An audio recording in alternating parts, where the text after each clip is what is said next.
This is Cthulhu Dark, The Secret of Castronegro, Part 2. Hello again, everyone, after a scant 24 hours away from each other. Um, I don't think we really need to do too much recapping because we were just together, except to say that it is now pretty clear that each of you are here investigating different things. One of you, who I believe is Ernest, is here investigating the disappearance of a Dr. William Godfrey. Clifford is here investigating the disappearance of their erstwhile lover, David Lane. And Friend. yeah, exactly. And Nina is here investigating another erstwhile friend, Joaquin Vilheila-Pereira, their disappearance. And all three of those people, in different ways, were last seen going to or last seen in Castronegro, and we've learned a fair amount more detail than that. And our other character, I need you all to change your screen names. Dolly is here investigating the disappearance. No disappearances, cattle mutilations, being an occult investigator. Now, in this second session, I think it's time to start talking about another key element of the gameplay, which I purposely did not talk about last time, which is it probably seemed like last time that it was not possible to fail. And that's mostly right. It is actually possible to fail. You can fail at die rolls, whether they be actions or whether they be investigations, if another player at the table thinks it would be interesting for you to fail right now, including me. And what we do is the person who says, I think it'd be fun if you failed right now, they roll a die against you. And if their die is higher, then you do in fact fail. This is why you might want to risk your insight die, because that's the advantage you have over the challenging player. You can roll insight to get more dice. And so I think at this part of the story, you're probably going to start having encounters where death and daring do are more of a thing, having gotten through the initial threshold investigations. And so, with that in mind, we shall continue playing. Now, let me grab you the die roller because I do have it. I put it in the chat. Oh, okay. It might be I think I made a new one, but maybe not. I don't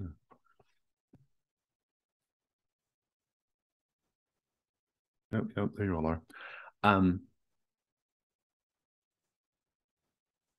Last we saw, I believe Ernest and Nina were heading to the chapel in order to go into the tower, the bell tower, to get a good vantage point look of the area. And I described a dog with vivid green eyes giving you a mostly disinterested look. And indeed, that dog just turns around and trots off to do its whatever business it's doing, whatever dog business it's up to, leaving you in the churchyard. And we saw Cliff and Dolly going into the tomb, which is a sort of antiquities shop. Indeed, as you get a little further in, you can see that there's lots of it has a very particular occult focus, strange statues, things from other cultures, other parts of the world. Also, at a very quick glance, you'll notice that everything is incredibly expensive. The tiniest little statuette, goes for $80, which is a fabulous sum of money in this time period. Considering your hotel rooms cost $2 a night, that should give you a sense of the amounts of money we're talking about here. And so there's also the odd thing that was pointed out by another character last time, that how does this store stay in business? The town only has 600 people in it. And so that is another a little oddity. Also, the sign out front, I think this is worth pointing out.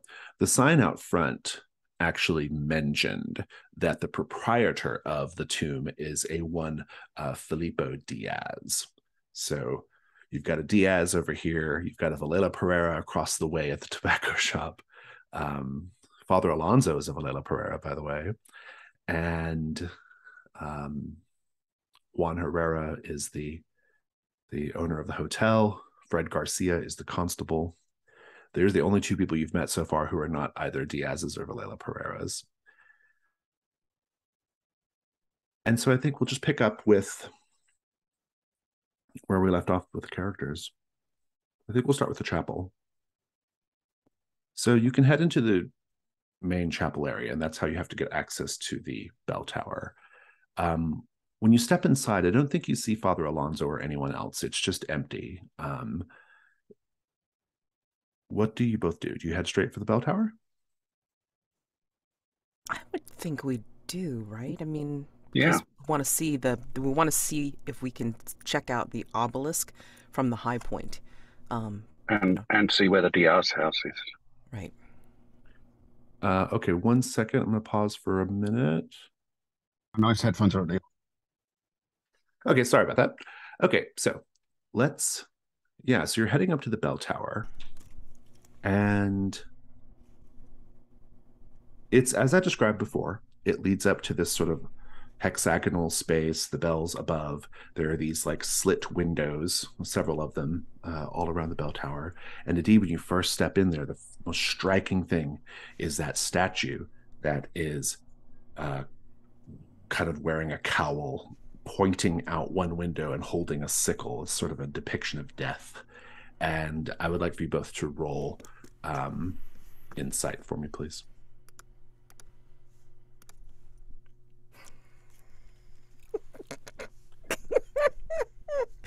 Oh, this is gonna be great.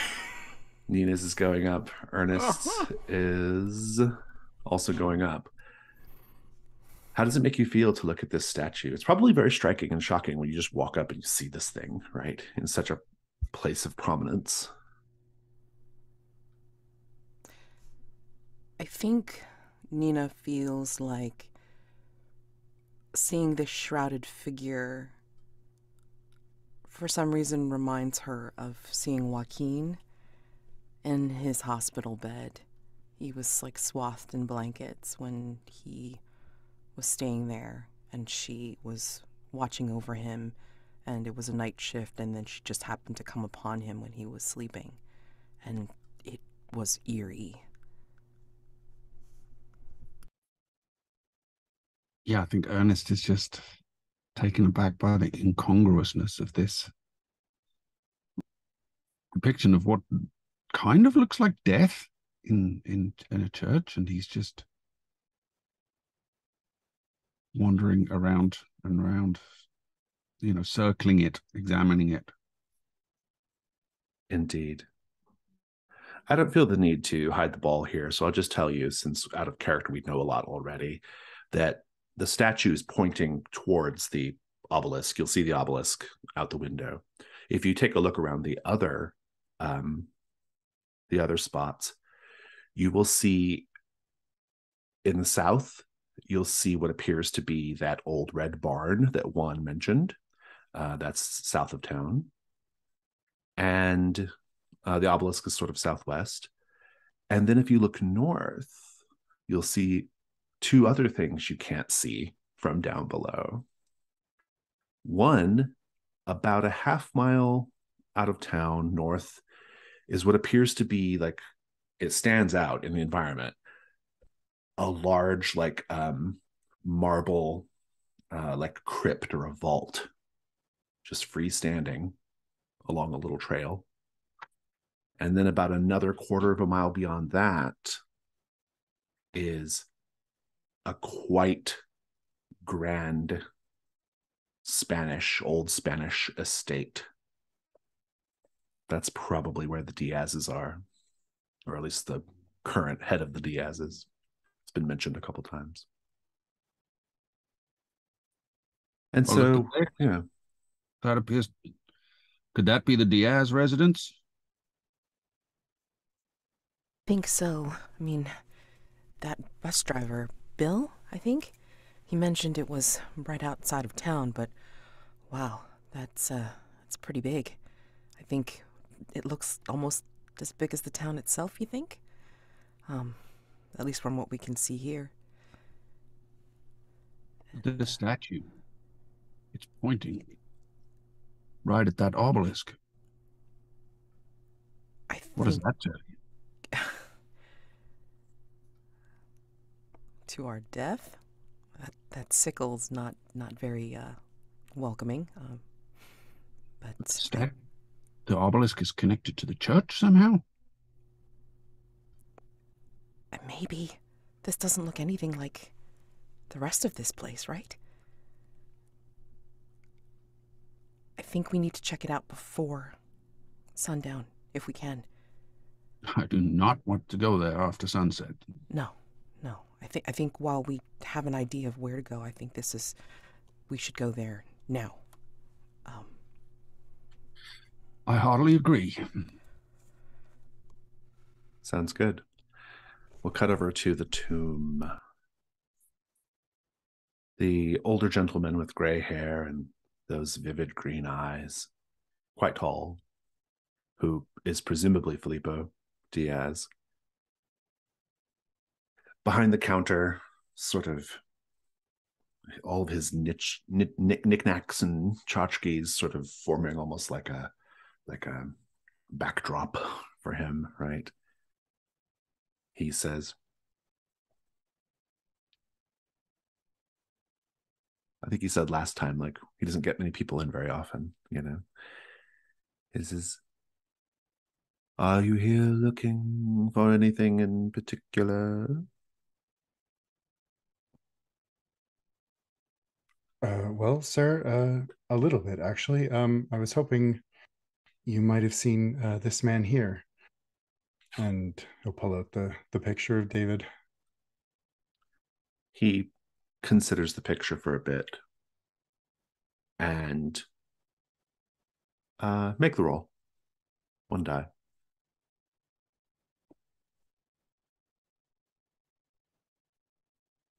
1. 1. He says, No, I can't say he looks familiar to me at all. And he kind of slides the picture back. And here I think I'll point out, you do learn something, because you always learn something. Despite the fact that this shop is in New Mexico, there appears to be almost no native artifacts or objects. What are you doing in the meantime, Dolly?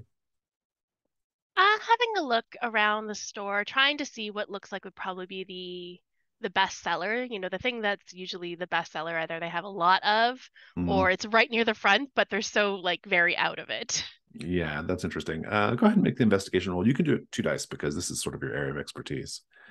This kind of stuff. Shopping. A 4. That's a pretty good roll. As I mentioned, most everything here is expensive, but nothing looks like a sort of quantity over quality sort of purchase here at the tomb. But that doesn't mean there aren't things that don't catch your eye. In fact, you can both search around here for quite a while and find lots of interesting things. I have lots of interesting things to show you. And perhaps the most interesting thing, since you were looking for quantity, is you see a collection of 6 very strange little statuettes, smooth green stone, depicting very weird figures, humanoid figures, but with bizarre features, elongated limbs, oversized mouths, limbs like tentacles, things like that. And they're just on a shelf among a bunch of other things. But they have a vividness to them. When I say vividness, I don't mean color. I mean, you seem like you've already established that you're kind of a sensitive person. There's something going on here. What do you do? I want to pick one up and get a better look. I think as soon as you make contact with it, make the ruin roll. Or not ruin, insight. Got a 1. It has no particular effect on you, but I am curious how you do feel when you, no negative effect anyway. How do you feel when you pick it up? intrigued. This is clearly some sort of specialty item, but nothing I've seen before. I've never seen anything even remotely like this. I've seen little tchotchkes that are like, oh, from the Orient, that sort of really horrifying thing, at stores and such, but nothing like this in particular. It seems like it was made for a reason, but I can't discern what it is. Filippo says, you have a very astute eye to focus on that object, those objects, madam. They are indeed from the far east, he says, as if he almost read your mind. They are from an easterly direction that you cannot reach by ship or carriage. It is a place you can only reach in your dreams. They call it the Plateau of Leng, a realm of dreams. That's quite mysterious. Is that where you got them? I am no explorer.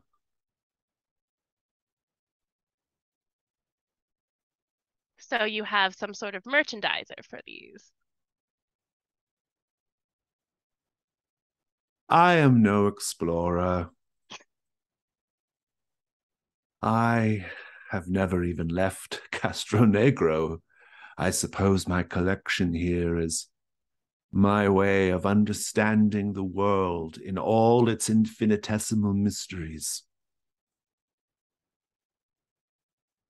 Perhaps you would like to buy one of these statuettes. It will transport you to the Plateau of Leng if you sleep on it. How much is it? And he spins one around and shows that it is priced at $50, which would probably be all the money you brought. You can always steal it or attempt to. What are you doing in the meantime? Think about this. Yes. What are you doing in the meantime, Cliff? Well, the man is otherwise engaged. Could I try and get at if he has like a records book, receipts, something? See if he was lying. Yeah, like kind of go behind the counter or whatever, see what he was doing. Yeah. I like that. I think that this is probably more of an action than an investigation, just to see if you can kind of like do this without him noticing you. Does your occupation help you here? I don't think it does. Probably not. Go ahead and make a 1-die roll. A 2. And I'm going to roll against you because I think it would be fun if you fail. A 5. You fail. Unless you want to add an insight die. Oh, sure. I'm still sitting at 1 up. So roll 1-1. There you go. 6. You win. And you have to make an insight roll in a bit, but you manage to get behind the counter and you don't have time to investigate it yet, but you do see like what looks to be a ledger. If you want to grab it, you can grab it. I'll grab it. Indeed. And while you're behind the counter, you notice an odd thing indeed. A statuette of a rat-like being standing on its hind legs. It's about 1 foot tall and it's made of baked red clay. It's extremely detailed, very well made. The face, it almost is like looking at you in judgment. Like it's looking down, like, really? Make the insight roll. A 6. You're going up. How does the statuette make you feel?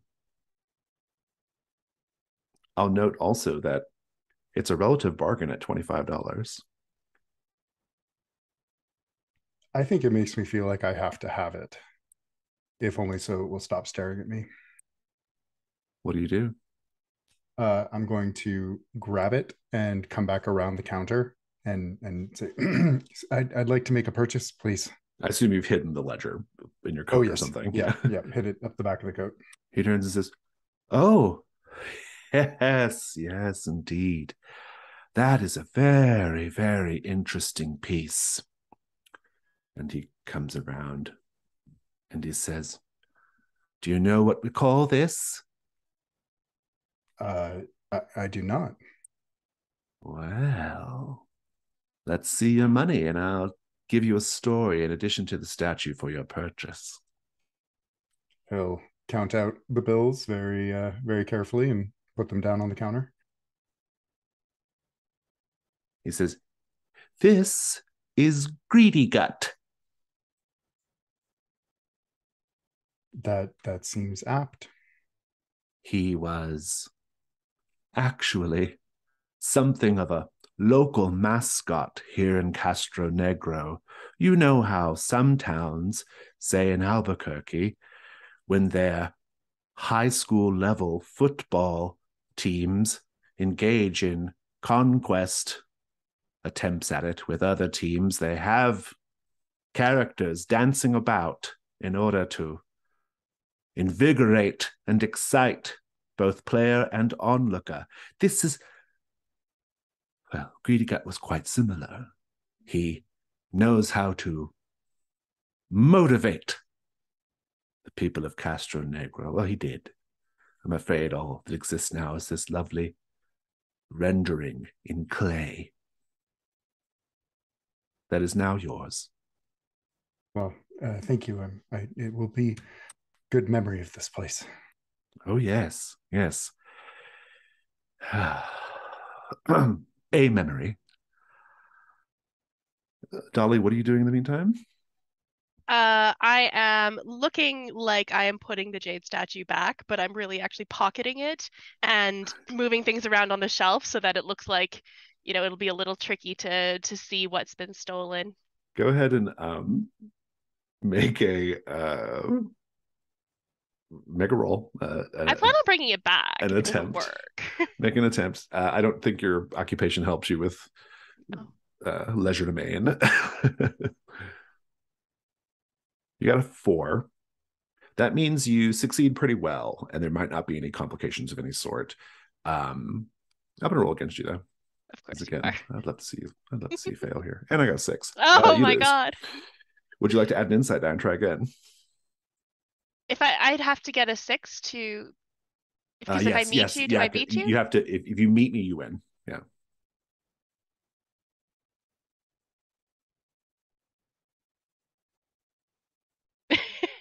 So no. I rolled a 1 light, 1 dark, and I got a 6. I didn't see that. Oh, you did indeed. Yeah, you win. You have to trigger an insight, but you do get to pocket the statue. We'll come back to this moment in a bit, and we may not be done with the story yet. We'll see. Nina and Ernest, you are back out in the churchyard, I guess. And you actually see a man wandering in your direction from the direction of the Changeling, the private social club that everyone keeps talking about. The man is a sort of haggard, grizzled old fellow wearing kind of very dirty clothes. He looks like a hobo or a vagrant of some sort. And he's sort of stumbling over. He's clearly drunk. It's barely, 3 in the afternoon. And he just sort of wanders over to you. And he says, "Welcome to Castronegro. Good to see the place really coming alive with activity." Thank you. Does he have green eyes? You can't tell from this distance. Well, thank you. My name is Ernest, and this is my companion, Miss Nina. Ernest and Nina. Terrific. He kind of just sits down on the sidewalk. Nina's going to approach closer. She wants to, well, if he's ambling in a particular way. She just wants to check him out to see if he's going to, I guess, be okay if he's more than a little inebriated. Yeah, you can, and you're a nurse, so you can. Yeah. This is kind of your thing. He is kind of just leaning up against the wall, and his head's back, and he's kind of like, Are you going to be all right? he's like, huh? Oh, Nina. Oh yes, I suppose I'll be all right. Just I find that the best way to deal with this town's particular humors is to drown them. You know what I mean? Yes, I've seen this kind of escape before. I mean, like, she's like right up on him, and like, you know, I'm sure she can smell him. Yeah. Can she see if he has those green eyes? You can. He does not. Oh, They're blue. huh. Guess you're not from around here, huh? No. Name's James Whitlock. Nice to meet you, Mr. Whitlock. Well, that's very nice to meet you too, Miss Nina. What are you doing here in Castronegro? She crouches you don't look down. like a local either. No, but I knew somebody from here. She crouches down and kind of keeps her voice soft as she's like making like she's checking his pulse and just like, you know, checking his eyes and such. I'm looking for a Joaquin Vilheila-Pereira. I think since you brought your nursing skills to bear here, you can make the information move at 2 dice. Okay.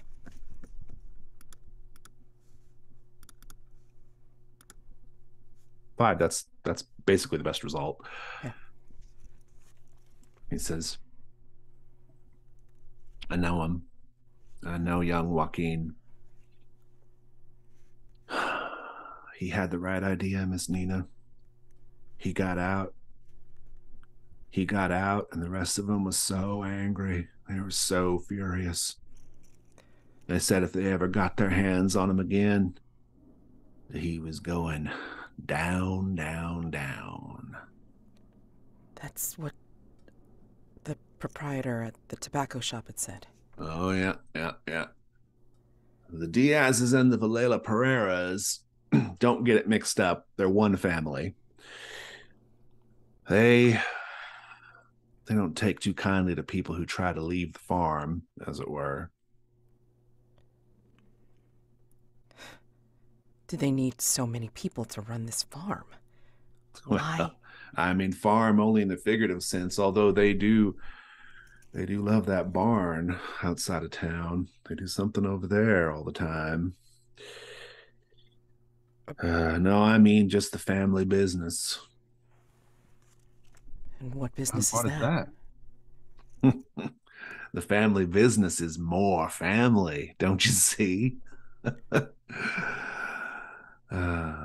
You ever wondered why you ain't run into no women folk yet?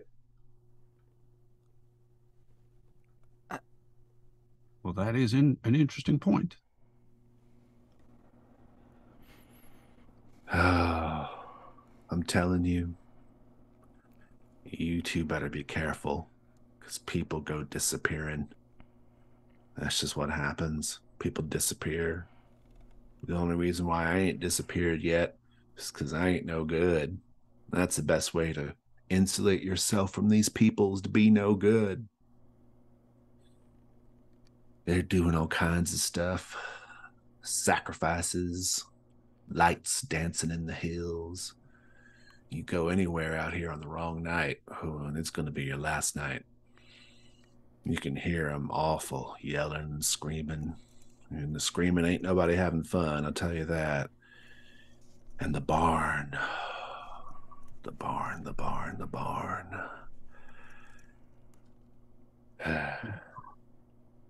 Is that the big red barn that's south of here? Yes, that's the one. These disappearances. Would it be tall men with dark hair and green eyes making people disappear? If you have a penchant for such people, I assure you, we got them here in the hundreds upon hundreds. Just because you don't see them around anywhere, don't mean they ain't here. But no women, you said. Where are they getting the women for their family? He passes out at this point. I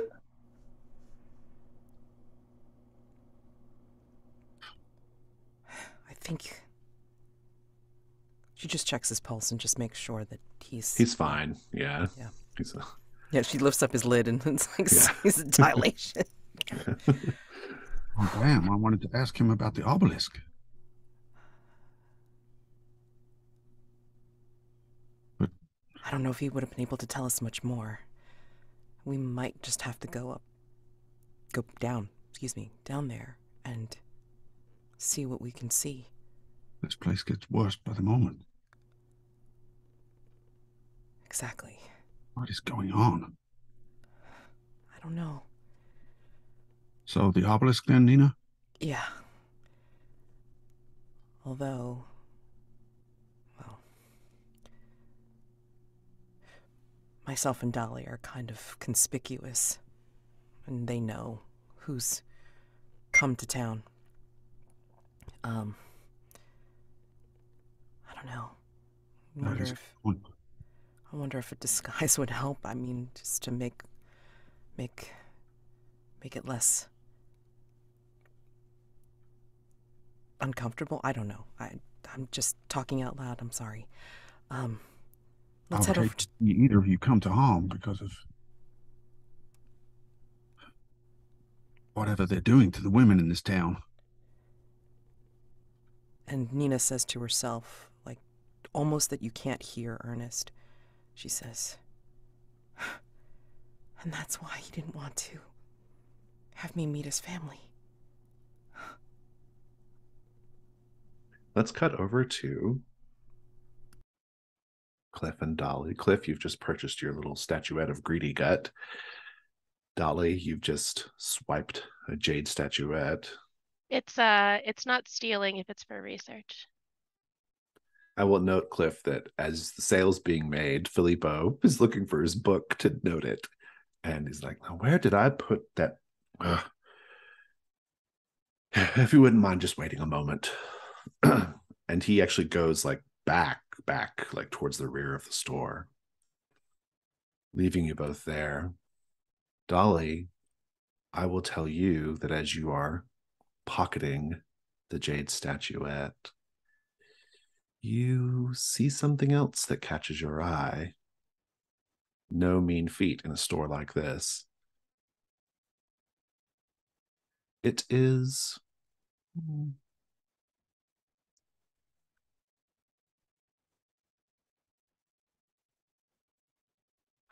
a book. It has pride of place on a shelf facing outward.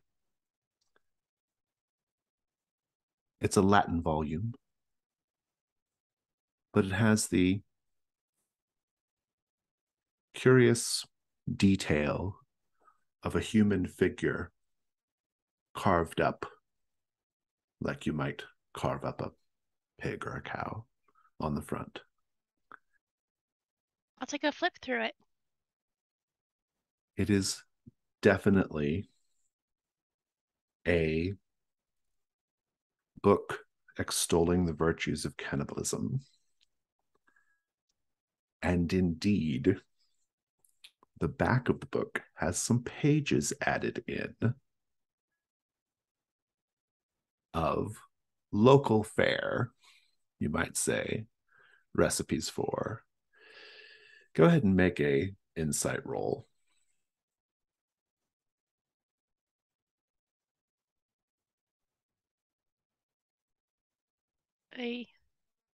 That would be a 4.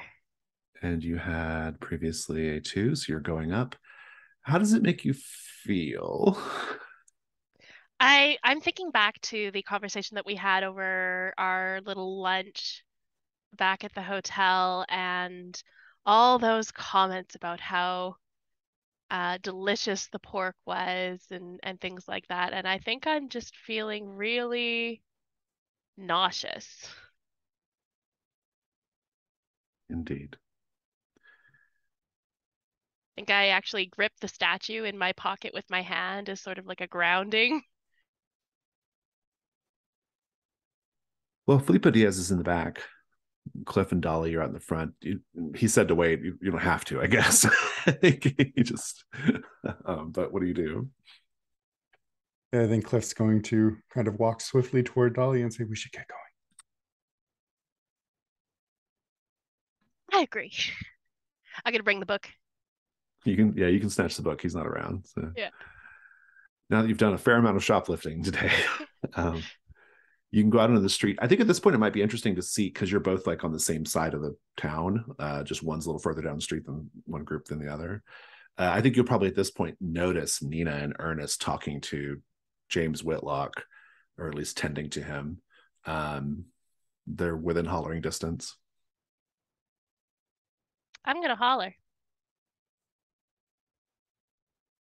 Oi! Nina's like kind of shaking her head and then coming up from her crouch at that moment and then seeing you and then kind of do a tentative wave, and I think she will motion to Ernest and we hurry to you two.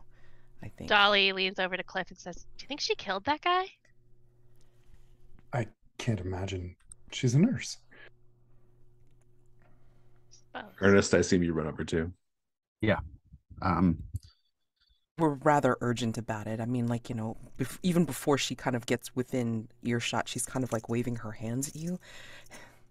Just heard something, well, several things today that are extremely disturbing. And then she goes over what James Whitlock had said about the Diazes and the Vilheila-Pereiras and about the barn, and, well, she doesn't quite mention her friend that she's been looking for, but just kind of saying,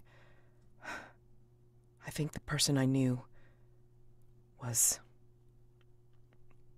trying to run away from here. And I can't tell whether he succeeded or not. And what's Ernest? more, this man said that, well, the people in this town do something to the women here. Ernest, that's why we haven't seen any. You fall down. You all hear the report of gunfire. Someone took a pot shot. You don't even see where they're at. Ernest is bleeding out in the shoulder, laying in between the three of you. Let's take a 5-minute break. Someone shot Ernest. Did I hear the report? You all hear you see him fall before you hear the report. Like it's like that. He's falling, and then you hear the pow. Okay. Nina will immediately go and try to figure out where he got shot. And, you can be tending to Ernest. Cliff and Dolly, what are you two doing? I think Cliff's going to try and put his physics specialty to use and try and figure out where the shot came from. Oh, very interesting. I like that. And Dolly? Diving for cover. Diving for cover. That seems like the smartest move of all so far. Dolly, you can dive for cover. Cliff, go ahead and take your roll. I'm not going to roll against you. I'm curious to see what you do here. A 5. 5, great. Wherever it came from, it was from, I would say it came from the north, and it was not nearby. The person is not like in the town. Like they're in like a elevation taking a pot shot. Out of character. Yeah. Is the bell tower to the north? No. Okay. It's to your well, it's when I say north, I would take that back. It's to the north of the bell tower. So basically, okay. Which is north of where you're at too, to be fair. Because you're parallel with the bell tower right now. Yes, of course. Yeah, I've got the Yeah. Knowing the direction of fire, can we use that to get more effective cover? Oh yeah, I think so. Yeah, if you want to like, I mean, I think just like getting off the streets is probably enough. Just getting some buildings between you and being exposed on the streets. You can even just grab Ernest and kind of pull him aside. Nina, I would like for you to go ahead and roll to see if you can patch up Ernest successfully. You get 2 dice on it. That's 5. Doesn't get any better than that. So you do describe how you patch up Ernest. It wasn't a bad wound. Right. I think in this case, it's like, he went down from sheer shock, probably passed right through. So like nothing's embedded, thank goodness. She's able to identify where the shot is, and then she's going to like pull some stuff right out of her bag to just kind of like plug it up as best as she can, like, in the hurried form that we're doing. And then as she's doing that, she's like maneuvering him, giving him a shoulder to walk with. And then like we're hurrying into, I guess, the nearest alley just to get out of the way. If Cliff directs us, like, away Yeah, I think you're probably shot. like in the alley right next to the tomb, actually.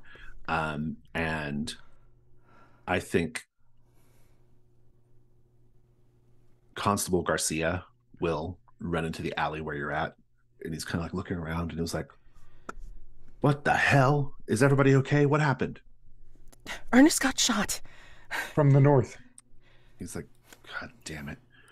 And he kind of goes and he says, he's like, "Well, looks like it was a pretty clean wound, at least." I'm able to patch him up and bandage him. I'm going to see if there's any more supplies at the hotel that I can use. He says, just stay here for a minute. And he kind of turns back around and says, "I'll get you whatever you need. Don't worry about that. But you all got to stop asking questions."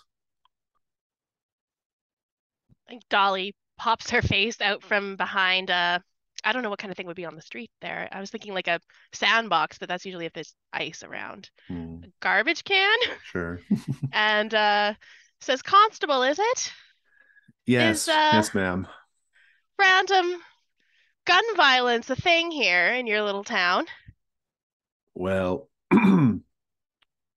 no, but newcomers roaming around, poking around, asking questions is also not a common thing here, ma'am.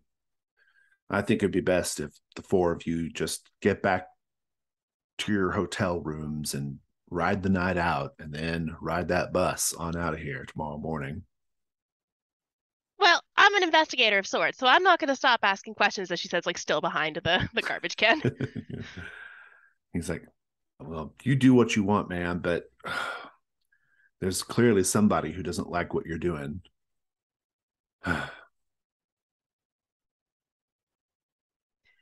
From my vantage point, which I imagine is quite poor, but I will do my best.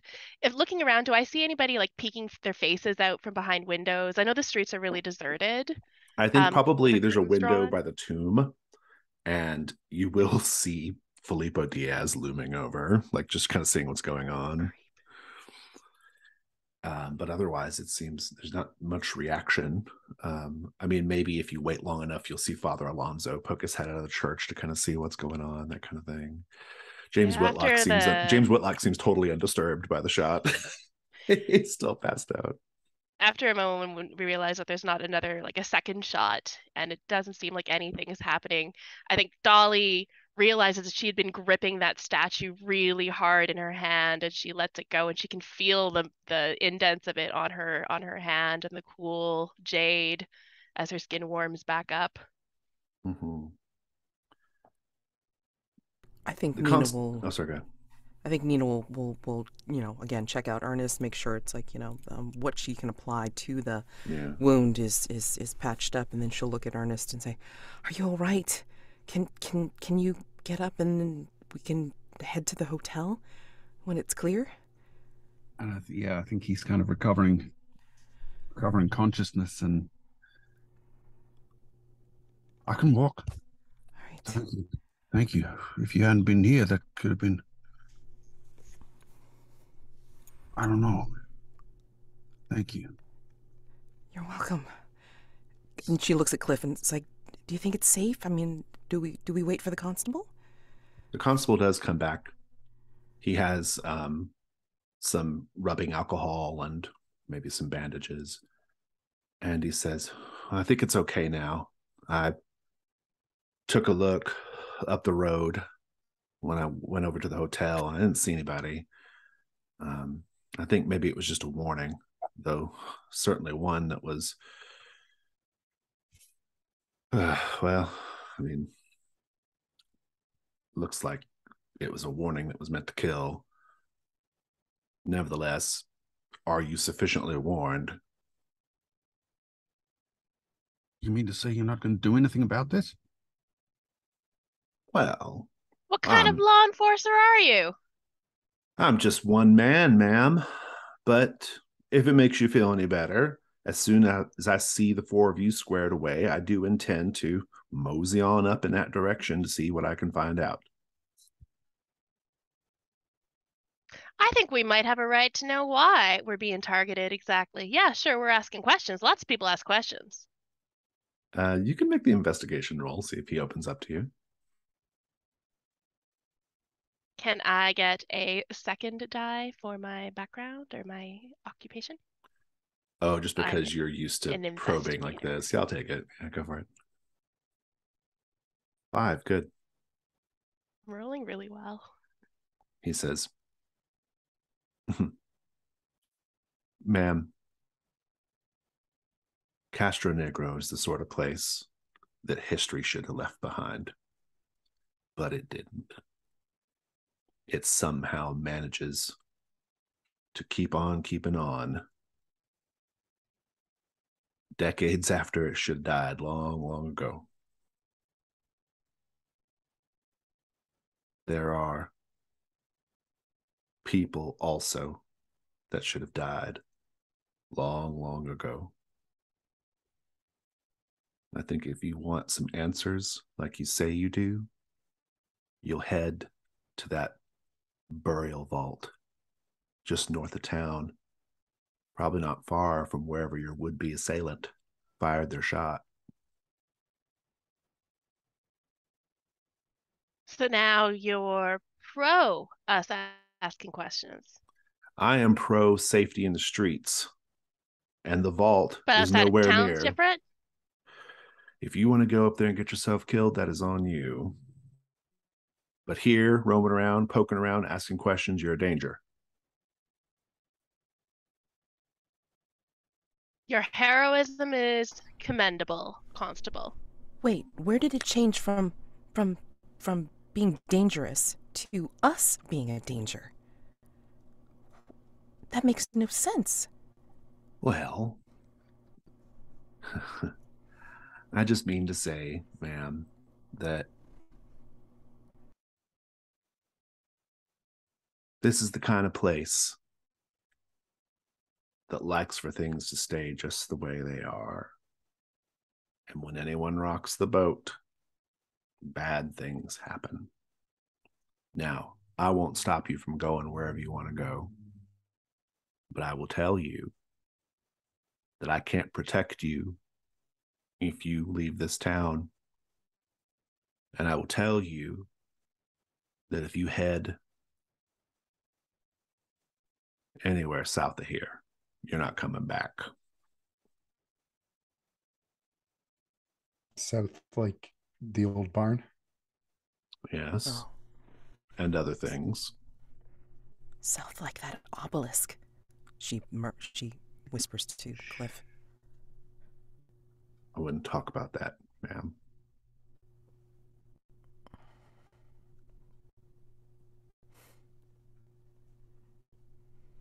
It doesn't seem like we're particularly safe in town right now. So how's it any different if we go south? Well, you'll just have more to worry about than people who are armed with rifles. Sounds to me like a good constable would probably provide an escort then. Then I suppose I am not a good constable, ma'am. I suppose you're not. Now, I've told you what I've told you. You want to know what's really going on? You go to that crypt. You want to get yourself killed? You go to that barn. And then he leaves you to it. Nina's going to say, I need to give Ernest better medical attention. I don't want to do it here in this alley. I don't care where we go. I mean, if we go back to our rooms, what have you, but I just want to make sure I can wash this wound out and make sure it's cleaned and dressed. And we can fast forward past that as well. I think by the time you'll get Ernest all cleaned up, it'll probably be around probably around 5. Not quite sundown, but definitely getting there. I think I probably won't go with Nina and Ernest to bring Ernest back. I think I'm gonna go check out this crypt now. Now I want to know about that. Very good. Cliff, what are you going to do? I think he'll go with Dolly. He needs answers. Very good. We'll pick up with Nina Dolly and needs the Ernest. human shield, so this is great. Nina and Ernest at the hotel. Juan will meet you and he'll be like, oh, wow. What? I heard that gunfire. Mr. Pickett, were they aiming at you? Seems that way. Yeah. Well, my goodness, we better get you up to room 4 because there's no outward facing window. Now we can see why it's the most popular room. He's like, well, Mr. Pickett, it's just a little hotelier humor on my part. Let's get you up there. Yeah, let's. A slug of whiskey would sure settle my nerves a little if you have any to hand. I've got tequila. How will that do? That'll be fine. And he gets you a bottle of Jalisco's Best, and you can be up in the room. He says, I'll leave the two of you to it. And he leaves. He locks the door and goes back downstairs. Meanwhile, the crypt. I assume you are you rushing towards the crypt in the hopes of just getting there quickly before anyone sees you, or are you taking it really slow in the hopes of avoiding random gunfire? I think, yeah, there is definitely a montage of like trying to keep to the sides of the buildings while they're still in town and keeping to the shadows. Whether or not they're particularly good at it, I'm not sure, but I'm pretty Well, sure we want Dolly to would get there insist. before it gets too dark, too. Yes. So a little bit of hurrying, trying to stay out of view. Yeah, very good. Cautious rush. Cautious rush. At the tomb,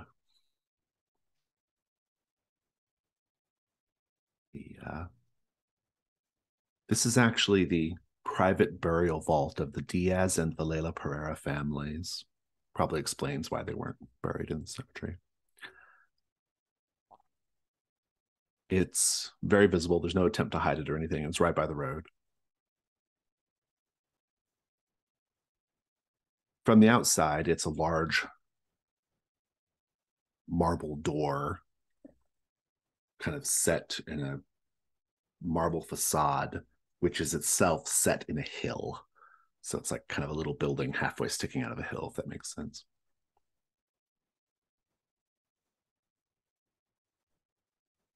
What do you do?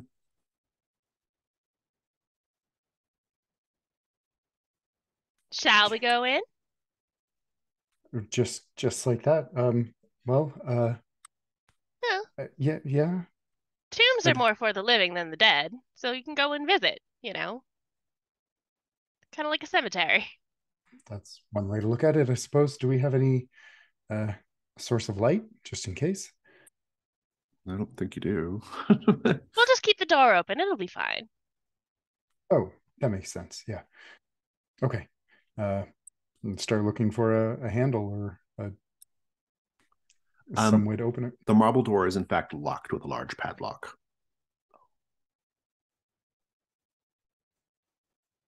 I don't suppose you're particularly good at picking locks.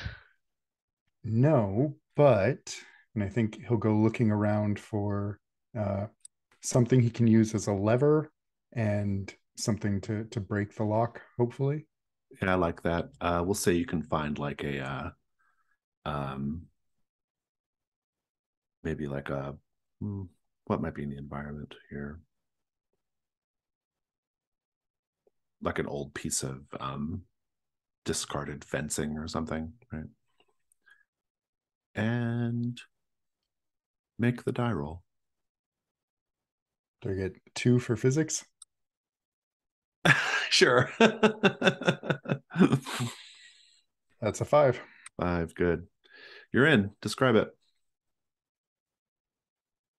He'll try not to look too proud of himself as he kind of wedges the lever in between the prongs of the lock and applies just the right amount of force to torque it and pop it open. It's a good thing this was old. Well then, Mr. Muscles, that's pretty impressive. We should maybe jam that into the door a little bit so it doesn't slam closed behind us. That's a good idea. When you step inside, and there is still enough light coming in so you can see in pretty well. It's just a single large room carved out of the hill. It contains 20 open sarcophagi. Each sarcophagi has a little plate above it indicating who this particular mummy is, because they're all just mummified corpses lying in the sarcophagi. The first one, for example, is Fernando de Diaz, 1594 to 1683.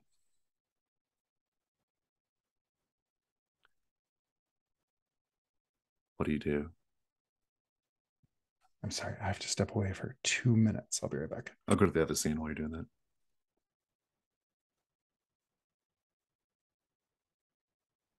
So, Nina and Ernest, you are, seems Juan locked you in the room, but you're in the room. Maybe it was just for your own safety, who knows? But let's just have that scene. As soon as she hears that, she immediately goes to the door and then, like, rattles the knob. It's like, and then looks back at Ernest, like,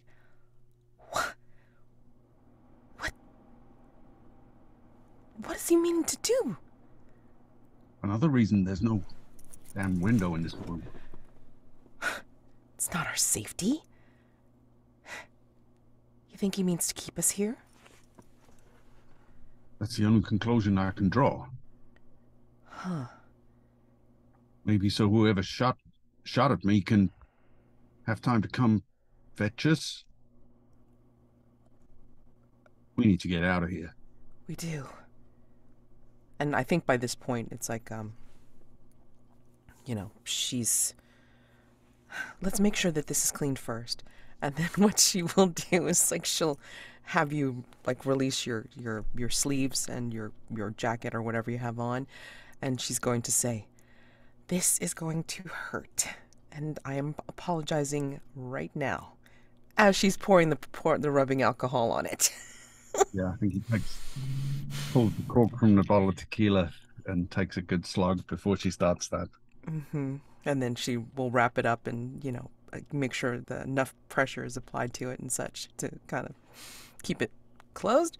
And then she will say, "This was where the weird footprints were, isn't it?" Huh. Are the footprints still there? There's another way out of the room? That's my thought. You hear footsteps approaching the bedroom from the hall.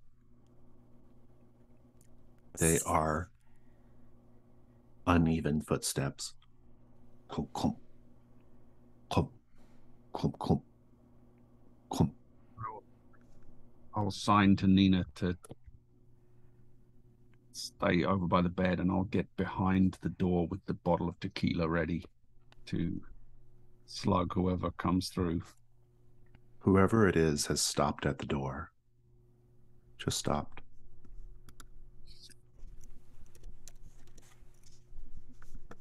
She'll call out, "Who's there? Juan?"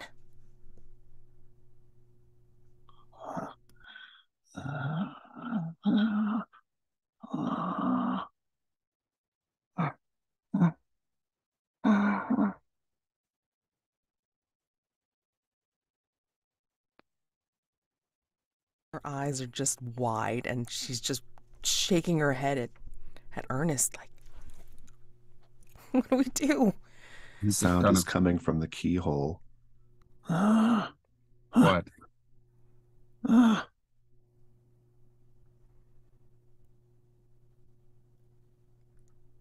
repeat, who's there?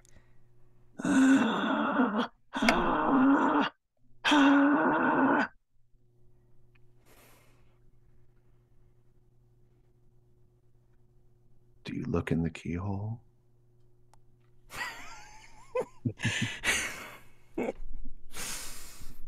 She will not get up close and personal with it, but she will like kind of put her eye to a level where she's looking like one. Ernest is kind of frantically signing at her to not do that, but Nina, you can see the shadow underneath the door. There is definitely someone standing there. You can hear them. They must be hunkered down so that their voice carries through the keyhole.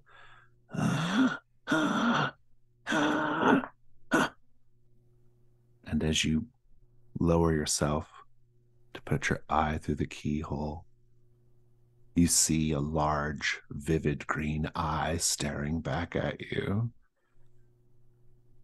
Make the insight roll, Nina.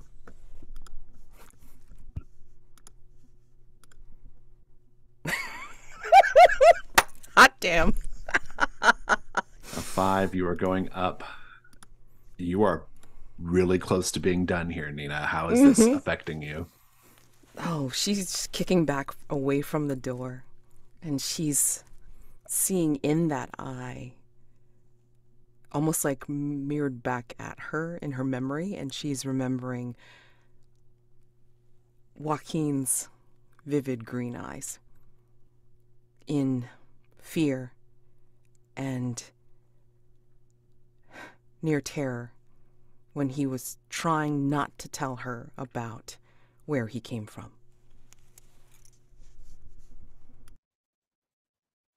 We'll come back to this.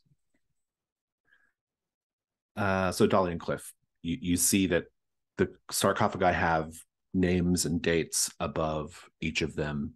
There are mummified corpses in each of the sarcophagi. All but one are open.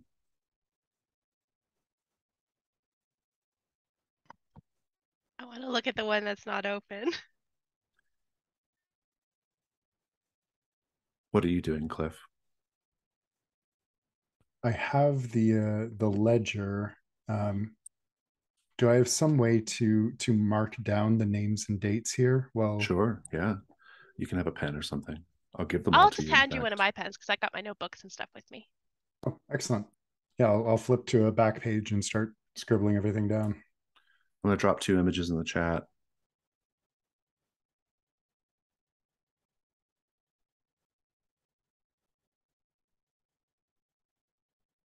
This is not super helpful for people watching the video, but it is just a list of various Diaz's and Vilheila-Pereiras over the years, with their birth dates and death dates.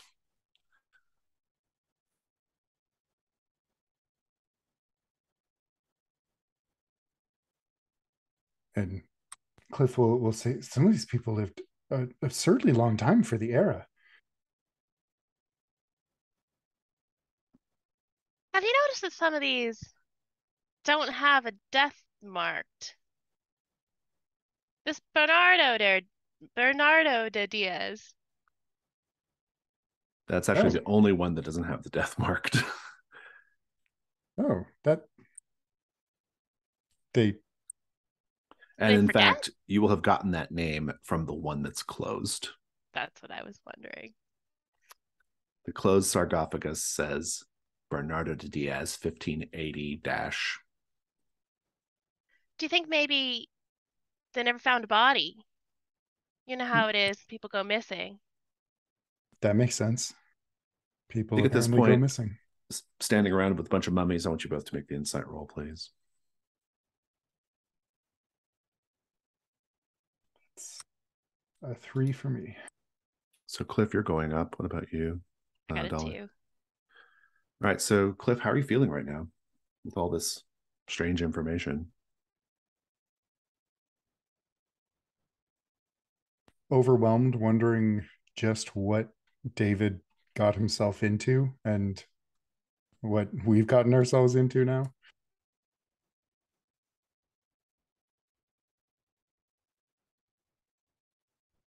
Nina, at this point, I will tell you that you're entitled to do what's called suppressing knowledge.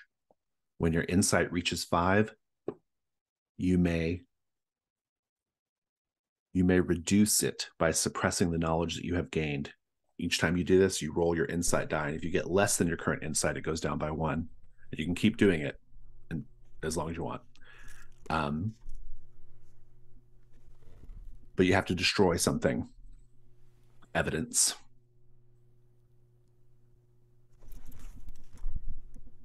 That's the only way to reclaim your sanity.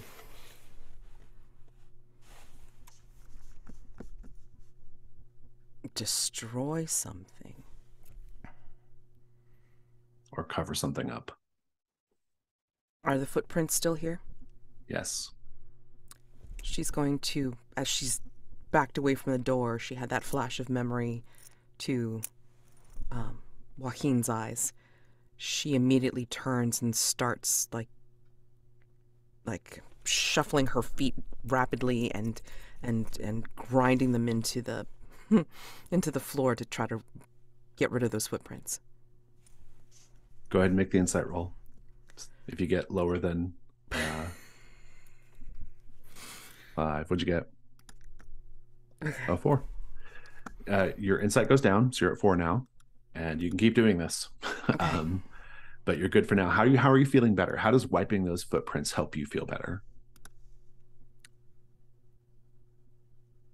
It's as she's wiping the footprints out from the floor. She's like almost hearing like the footsteps that she'd heard recede in her memory, like as if she's blacking it out or blanking it out in her own mind by doing that.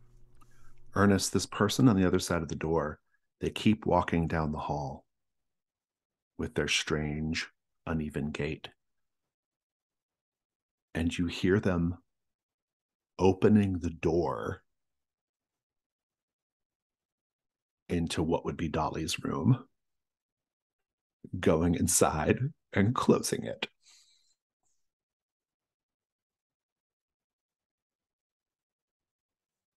I think, yeah, I stand there, kind of lower the tequila bottle and turn to Nina. If there is another way out of this room, we need to find it right now. She has that deer in the headlights look as she's finished scrubbing out the footprints, and she puts her back against the wall and like her hands like against the wall as almost to kind of ground her, and then she just kind of looks at you with that wide-eyed look and just kind of shakes her head like, no. You want to stay here? It's safe. It's safer, right? He locked us in. You hear the chunk of the door being unlocked. Oh, Mr. Rhyme, Mr. Pickett, is everything okay in here? Oh, you're looking better, sir. I think he's standing up. Yes. Ernest will shoulder his way past one and go to Dolly's room. He's like, oh, excuse me. What yeah, you can go to Dolly's room. Someone was here and try the door. He's like, oh, well, I went in and I changed the sheets on Miss Mason's bed a little bit ago. Someone else was here outside our room making strange noises. Is that why you locked us in? Oh, that's just a habit. Sorry. I came back up though to check on you and you seemed like you were doing okay. So I think maybe you're just hearing things. Is Dolly's room unlocked? It is. I'm going to open the door and go check. You see her window is open. He says, everything okay? Perhaps you're right. Perhaps I was letting my imagination run away with me. Yes, and probably. Significant look to Nina. So. He goes in and he closes the windows. He's like, a little drafty, even here in the desert. And he closes it up and he pulls the curtains closed. He says, these rooms with outside facing windows, I tell you. He says, well, I'm glad you're feeling better, Mr. Pickett. Miss Mason, or no, Miss DeRime, and he goes downstairs. I forget, did he have vivid green eyes too? He does not, no. Okay. Right. Neither does Constable Garcia. Right, okay, yeah. So, but those are the only two people, right? I mean, everybody else is a Diaz or Vilheila-Pereira. And James Whitlock. James Whitlock, yeah, okay. Yeah, you've met 3 non-Diaz Vilheila-Pereiras. Okay. Yeah.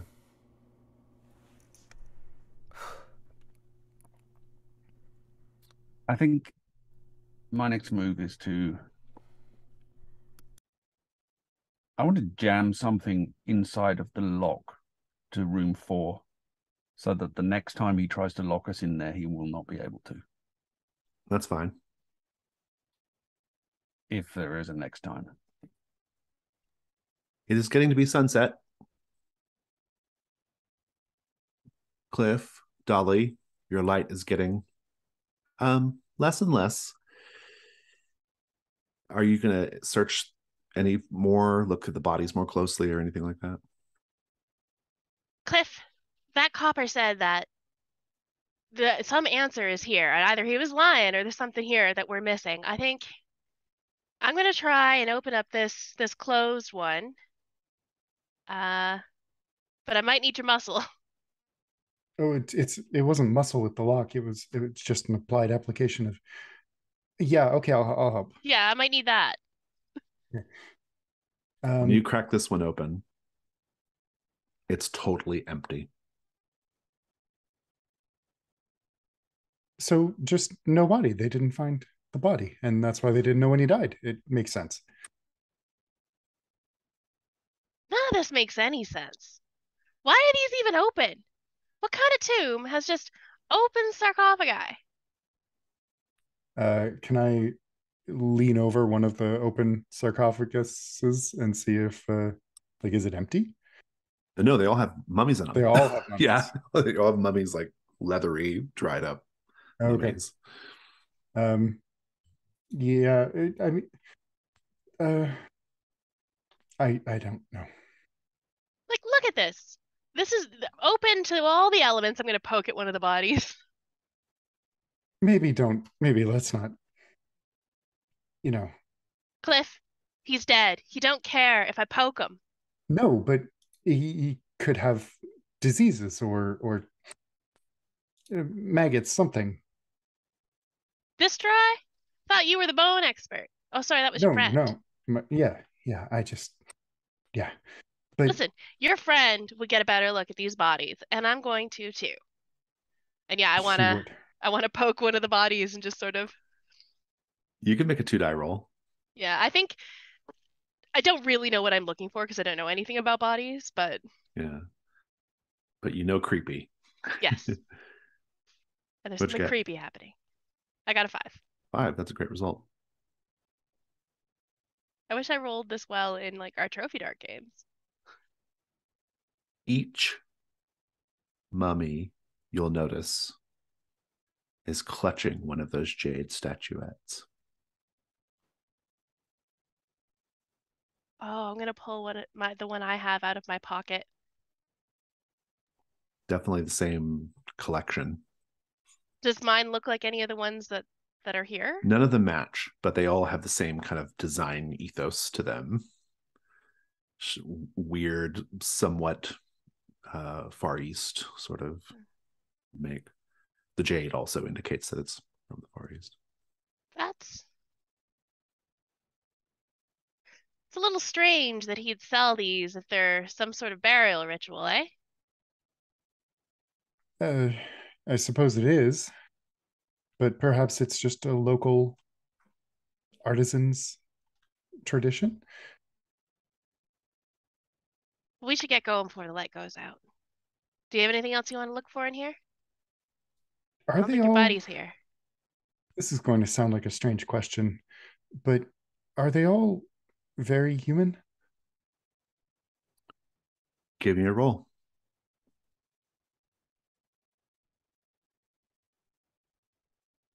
5.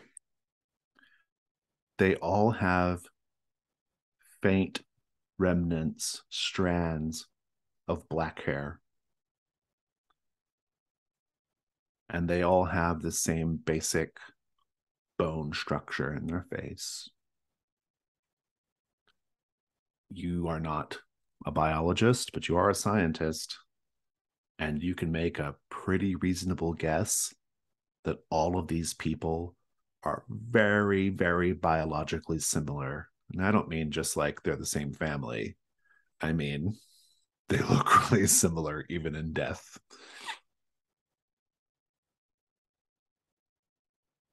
Perhaps I should tell you about what David was looking for here. Yeah, if you know. You're familiar with the concept of evolution. Yeah, something about monkeys? More or less. Well, he was here looking for an example of reverse evolution.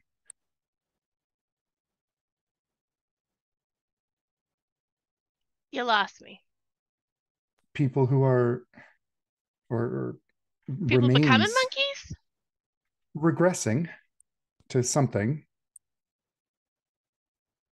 Monkeys might be oversimplifying, but he could explain it better than I can. That's what brought him here. Why here? I don't know. I mean, the people here are weird, but I don't think they're monkeys. No, probably, well, no more than the rest of us, I suppose, but Did this de-evolution have anything to do with cows? cows. No, I believe we're on a completely separate track to them. All right. Just, trying to tie together some loose ends here. I mean, who knows? There were no cows in the Galapagos, so We should get back to the hotel. I think you will be able to rendezvous back at the hotel with Nina and Ernest at this point. Juan will meet you. He'll say, "Oh, you're just in time for dinner."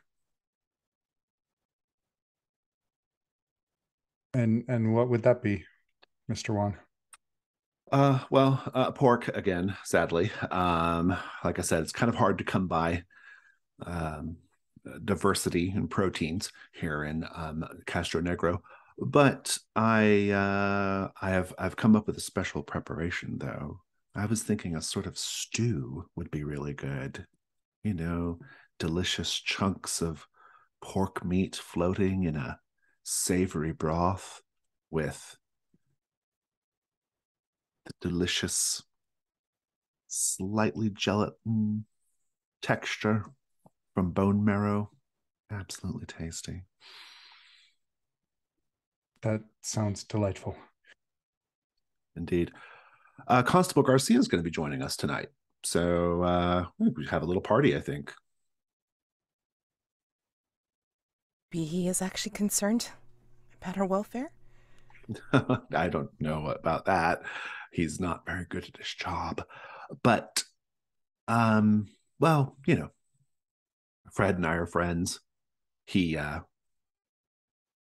doesn't like to talk about it, but our families came over here together, the Herreras and the Garcias. Is there anyone in this town who's not related?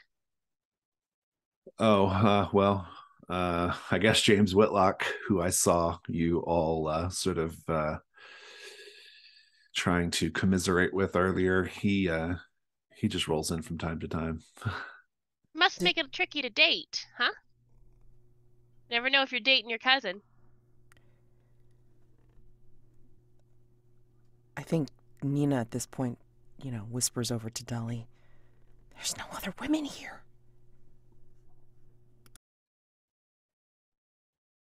What?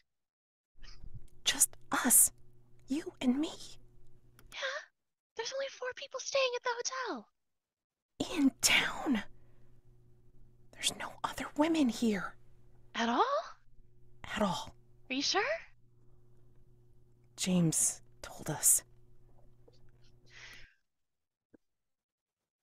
Juan, do you have a girlfriend? A girlfriend? Oh, Or a lady you're interested in? oh no. And he kind of looks at Cliff. I'm a bachelor. I'm a committed bachelor. Oh, yes. Well, I follow. I follow.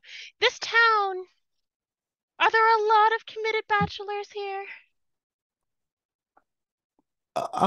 Well, I guess Castronegro isn't the kind of place that really inspires you with ardor, if you know what I mean. I Too, suppose, yeah. too many outward-facing windows, in my opinion.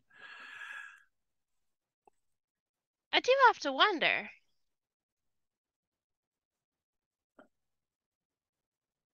Oh man, I'm trying to think of a way to put this.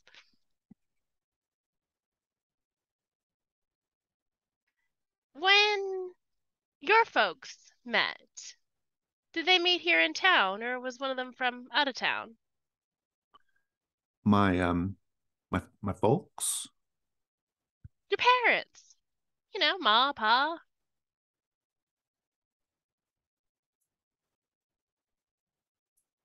Right. They died a long time ago. Oh, I'm real sorry to hear that. What Left me about this your place. what about your grandma? Did she pass these recipes of your stews down to you? Oh, I well, you might say that Castro Negro, we have a certain sort of gastronomical inclination. Oh, she just kind of flashbacks to that book that she has in her pocket. Yeah, I think every town has their own little delicacies. Yes. We What, don't have a lot of variety when it comes to food, but we've got lots of it.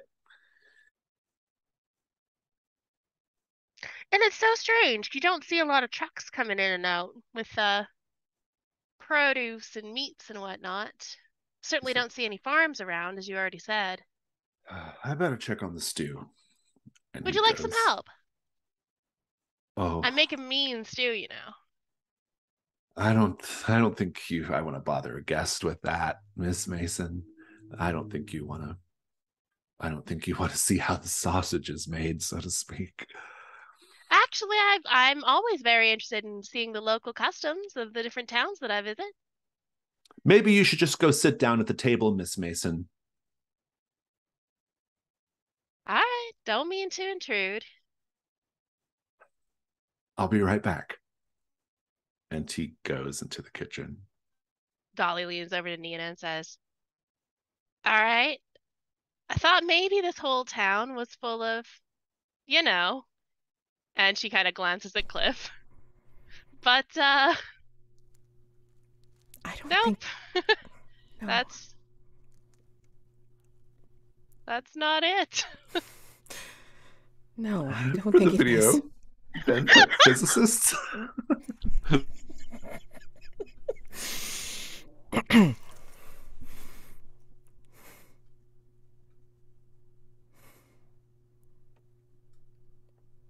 And the bus won't come until tomorrow.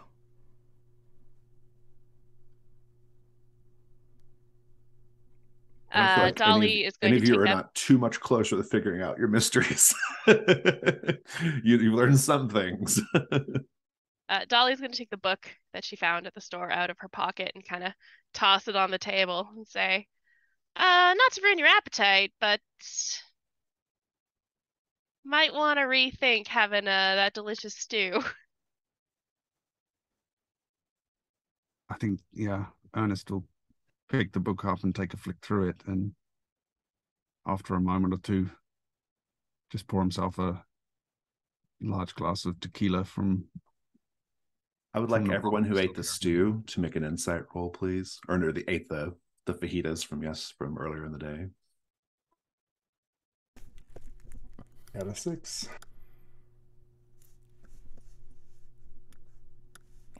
Cliff is going up. Ooh. Looks like Ernest is going up. Nina, you dodged a bullet. Cliff and Ernest, how are you feeling with what Dolly is implying here? I think Cliff goes immediately pale, and you see sweat break out on his forehead, and he, excuse me, and just runs off for that bathroom. Constable Garcia is there. He says, whoa, whoa, whoa, where are you going, Mr. Avery? You look a little peaked. Should I roll to try not to harf on his shirt? You can throw up, I don't mind. I think he just does a tasteful vomit. He's like, oh, I mean, I didn't think Juan's cooking was that bad. Well, he kind of slaps you on the back. Get it all out, buddy. That's the only way to handle this kind of thing. Get it all out. I'm so sorry. He's like, it's okay. It's okay. Evening, folks. Well, about to be evening. What's on the menu? Smells good, Juan. He's like, stew tonight, Constable. Do you frequently take your suppers here, Constable? Oh, yeah, often. We, well, Juan and I are good friends. He was real nice about welcoming me to the town when I moved here a couple of years ago.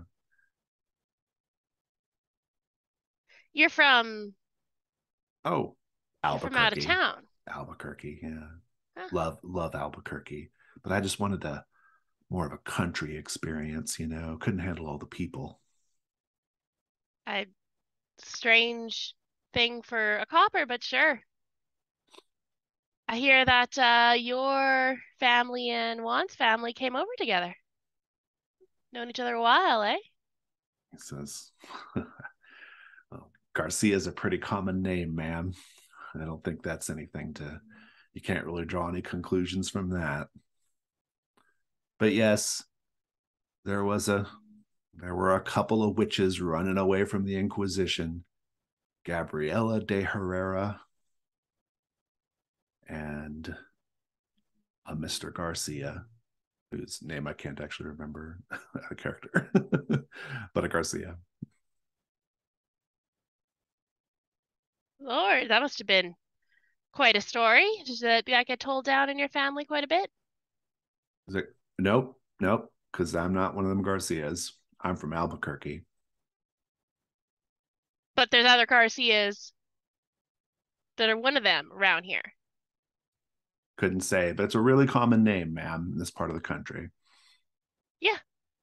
I'm gathering there's a lot of common names in this part of the country, this town specifically. Right. Well, I'm hungry. And he sits down. I think I, for one, have lost my appetite. Dolly has scooped up the book again and put it away. One brings the soup in a big tureen and some bowls, and the tureen is curious because it's kind of the lid has a large frog head as the handle, kind of a strange thing, with two rats forming the handles of it on the sides. He pulls the top off. It does smell delicious. And he ladles in a bowl for each of you with very generous chunks of grayish white meat floating inside what is a very, very silky broth. Not so much loose and fluid. It has a more of a thickness to it. That's the bone marrow gelatin. And could I use my nursing background to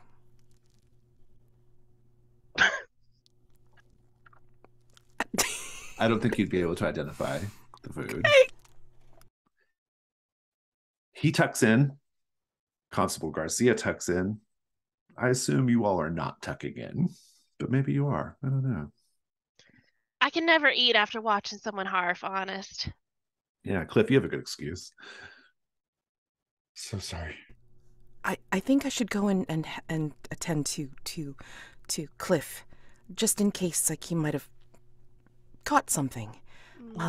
Let's have you go upstairs, Cliff, and then I can check you out. I'm gonna go and splash some water on my face after all that. I just feel a little You going up to your room? unsettled. Yeah. Back, well, the bathroom is actually where the water would be, but so I'm not actually going to go splash water on my face. So are you going up to your room though? Yeah. When you go into your room, someone's left the window open. There's draft blowing in. Meanwhile, Ernest, what are you doing? Well, this shoulder injury has quite taken away my appetite. I think I'll turn in for the night too. And he makes his excuses and goes up. Follows Dolly upstairs, I think. And he'll, follow her into her room and say, I didn't get a chance to tell you earlier, but someone was in your room, and I think they went out the window. Certainly looks it. I'm gonna go take a look out the window. Can't imagine I'll see a person, but you see the changeling. That's about it. Is there any activity going on at the changeling? Yeah, you can hear sounds coming from it. It seems like the only place in town where that's hopping right now. I'm going to go to my bed and start ripping up sheets so I can make a little climbing outy thing that, in the movies where people tie up the sheets and they climb out the window. Nina and Cliff, what are you doing? I mean, I forget whose room is whose now, but I mean, whichever room it is, whether it be 4 or the other room. 4 is Cliff's room, Mm-hmm. and then Dolly is right next door, and then the rest of you are just somewhere on that floor. Yeah. Okay. So again, I kind of lead Cliff back to the room 4, where she was earlier, and just kind of worriedly looks around a little bit, but then just kind of checks him out, checks his temperature, and then probably checks his pulse and probably feels a weak pulse after that. I think you're going to be okay. I'm imagining that you didn't catch anything and you are just merely reacting from the news that we got before the stew came. You don't really think it? I couldn't be. I don't know. I mean, that book she brought out, that's quite telling. I got a book too, actually. A book? Reach. Okay. Yeah, the gift shop, the tomb. He had a ledger, and I stole it. I thought maybe, I don't know, there might be something in here. Your friend, did he buy something from this book? Maybe your friend, or Ernest's. Who's the proprietor of the tomb? Filippo Diaz. Filippo Diaz. Okay. It's as far as our conversation with the inebriated Mr. Whitlock. The Diazes and the Vilheila-Pereiras are not too far apart in terms of family here. Well, we went to the crypt up north, and it's full of Vilheila-Pereiras and the Diazes. Just those families.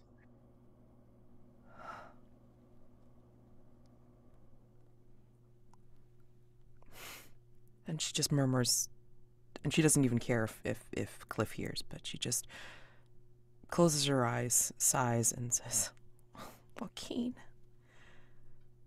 what happened to you? He's who you're looking for. Yes. Let's look in this book and see if your friend or mine are in here. Yes. Start poring over the ledger. I'm not going to make you roll since you have there's nothing particularly tricky about reading through the ledger.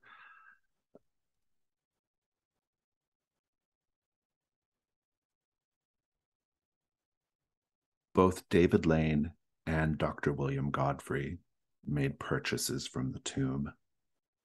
Dr. Godfrey purchased a book via mail order called Nameless Cults, paid $100 for it. David purchased something that is called, quote, replica obelisk for $50. Money he probably didn't have, so it must have been very important to him. Nina will point out Godfrey's name. That's the person that Ernest was looking for. Yeah. I need to tell him. Yes. And you said an obelisk.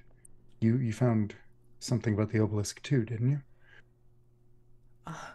This postcard, and she pulls out her purse, and then she shows the postcard that she got from downstairs, and then flips it over to show him what was on the back. Cliff, it's in David's hand. That he wrote the note to Juan. That's David's writing. Here. And then you can see on the other side it has the obelisk on it. Oh. Is that a photograph, or was that a hand-drawn picture on the postcard? It was actually a photograph, but it wasn't a post. It was in the postcard. Oh, okay. Carol to look like a postcard, but it was kind of a joke between Juan and apparently David. It was a photograph that David must have taken.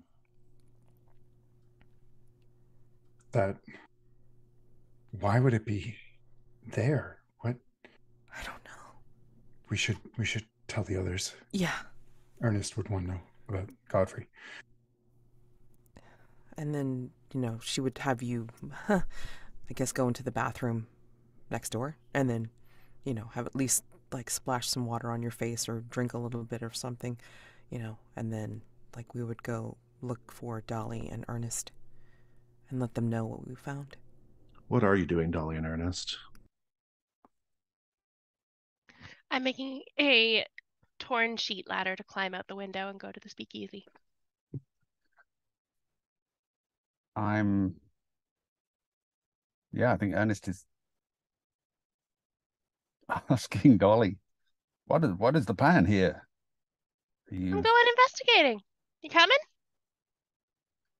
Well, certainly. I'm not going to leave you to do it by yourself, given what's going on in this town, but I don't think with my shoulder I can climb down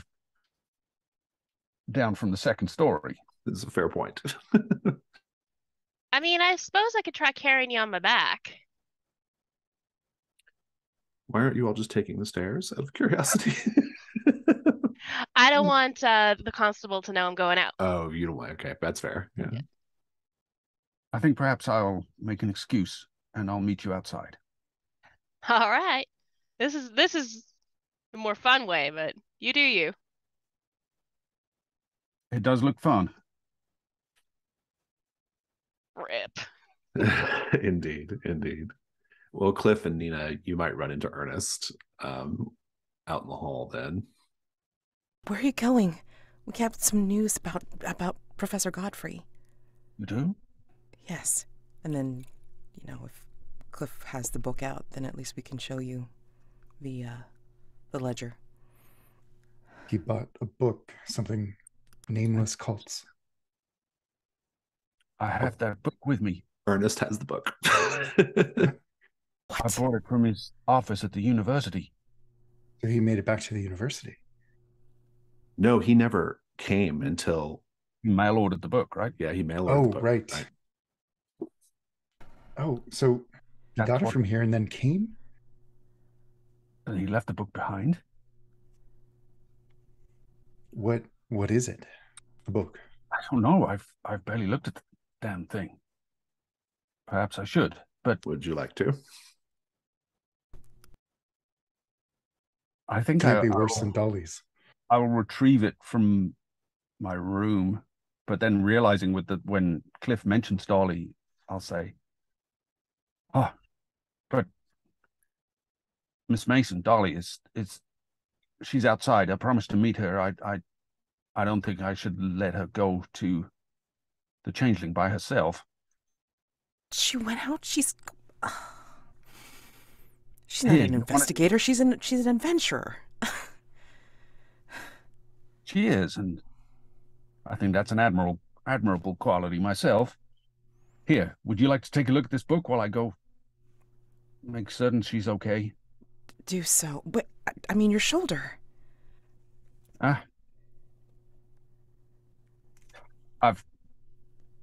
Believe it or not, I've suffered worse in the past.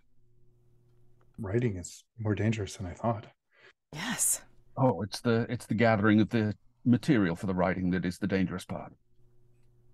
Write what you know, eh? Precisely. Be careful. We'll take a look while you go, try to wrangle Ms. Mason. Very good. Let's take a 5-minute break. So Dolly Mason was heading over to the Changeling.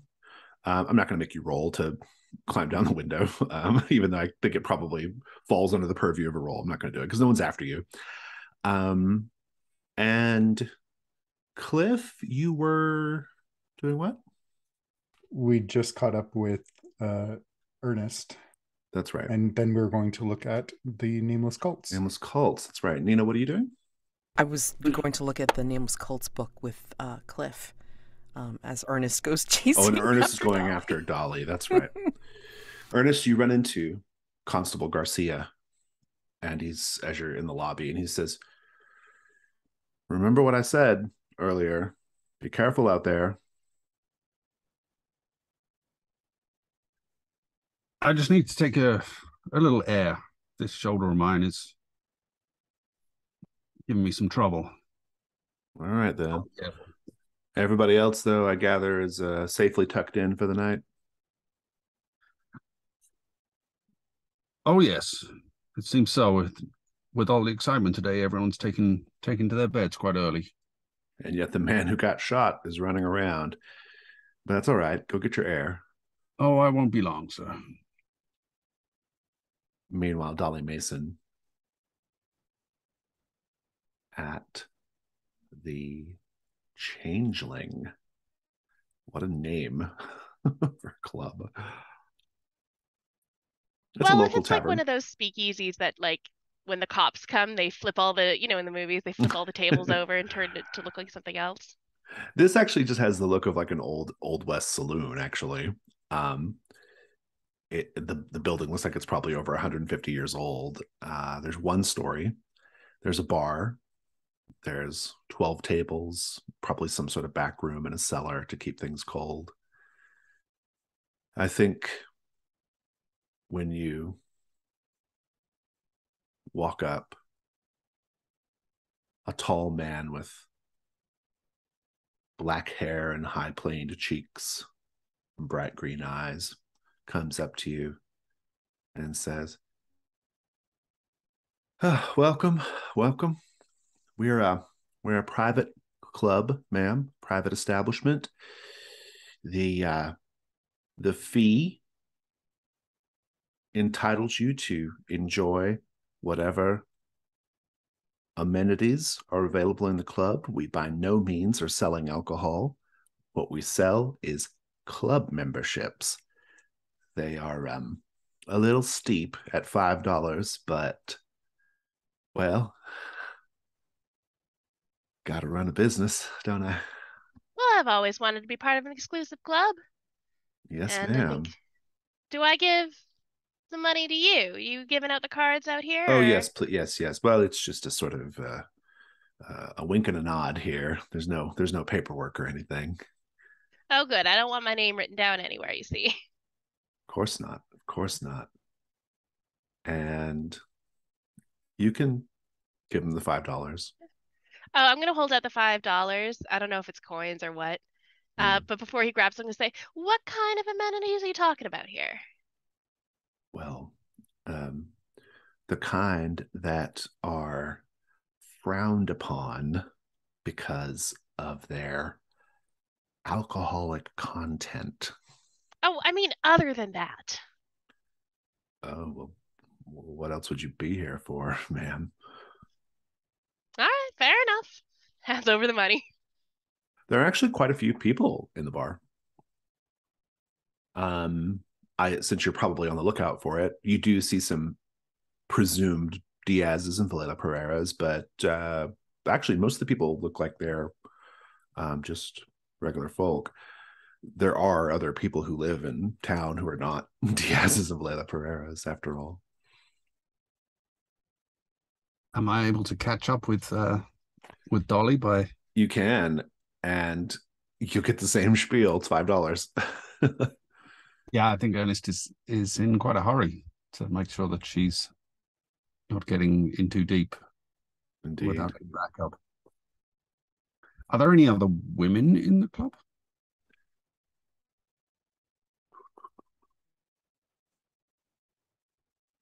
Yes. Many, or just one? Or Uh, a number that's not surprising given the numbers of people here. Probably not as many as the men, but not the majority.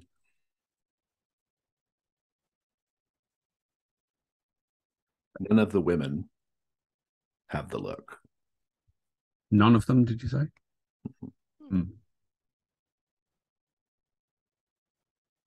Miss Mason, you're rushing ahead of me again. I came as Oh, I fast as figured you just got delayed for a bit.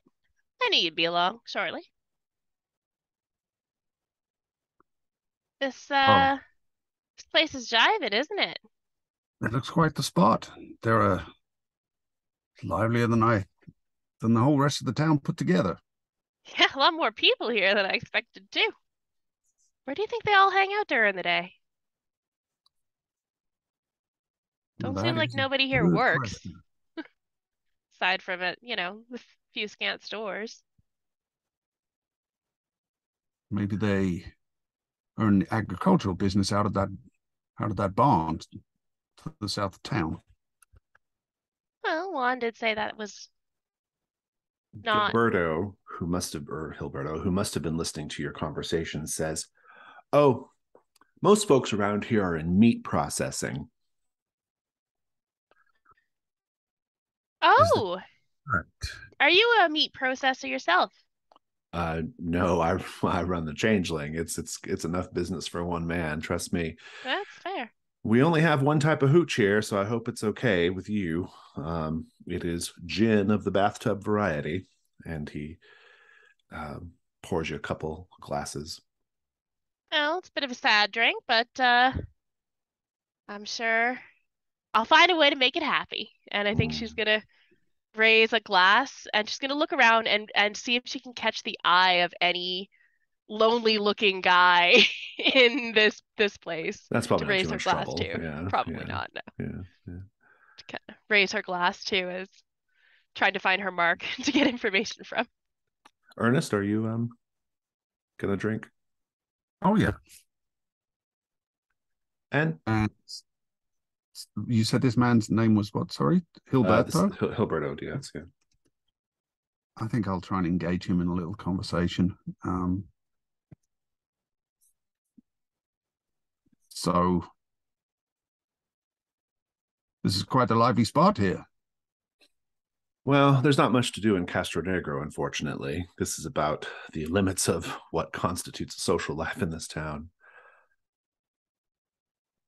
You get many visitors passing through. Not too many, no, no, mostly locals. It's well, uh, I mean, every once in a blue moon, somebody comes in on the bus, like you and your friend did, but I think they leave pretty quickly when they find out this town isn't up to much. Does Hilberto have the distinctive look? Oh, he does, yeah. Hmm.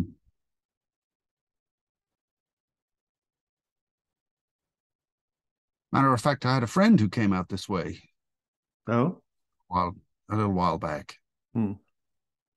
or might have been brought out this way, from what I was told in Silver City. Oh, yeah.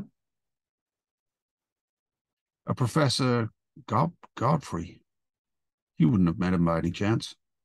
I don't think he was much of a drinker, but No, as you no, it say, does. Well, the name doesn't ring a bell, but outsiders stand out, and I don't recall anyone. About when was this, friend? I guess it was what, a month back or so, was it? Did he say? Yeah, it was about a month. Yeah. Around about a month ago, and I'll give him Godfrey's description. See, and really what I'm doing is watching for any reaction Mm. on his face when I ask these questions. I don't need to roll. I'll just tell you no. He doesn't really seem like he knows what you're talking about. Says, have you gone up and tried Uncle Bernard by chance? I've not had that pleasure yet. Who might that be? Oh, he's this sort of the like the well, we do things a little old fashioned here in Castronegro. He's sort of the don of the town, if you will. The paterfamilias. Something like that. Yes, he's well, I call him my Uncle Bernard, but he's sort of everyone's or most everyone's uncle anyway. And where would I It's find him? oh, up at the Casa de Diaz. Ah, I believe I saw it earlier today. Yeah, it's a big old place, kind of creepy, really, if you ask me. How so? Just these old Spanish colonial things. It's not so much the architecture that's scary. It's the history, you know. Oh, it has a dark history. Yes, well, the whole town has something of dark history. I mean, it's the town was founded by, well, first witches, and then And then the Inquisitors chased him here. And then they all just stayed. Isn't that funny?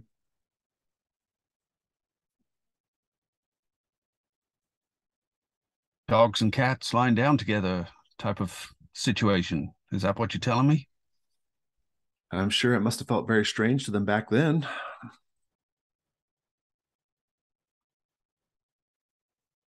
And is that why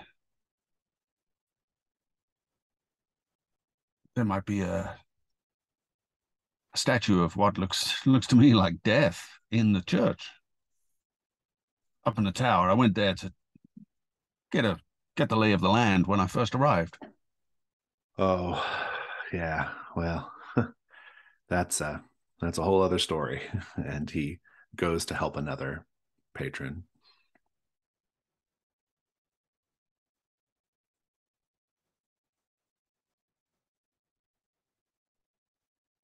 Let's check in with Cliff and Nina and nameless cults. The book is incredibly weird. I'm going to do a quick search of my document.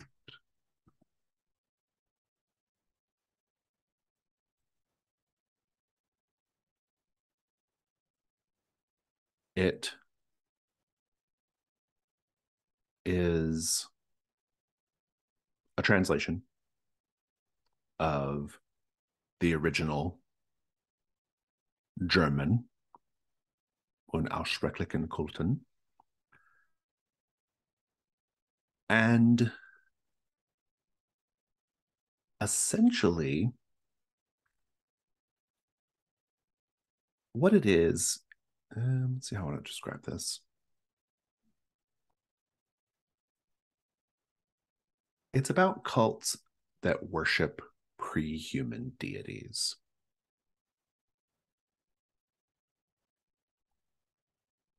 The gods that roamed the lands before there were people. The American Southwest is of great interest to the author of Nameless Cults, being a land, according to the author, blasted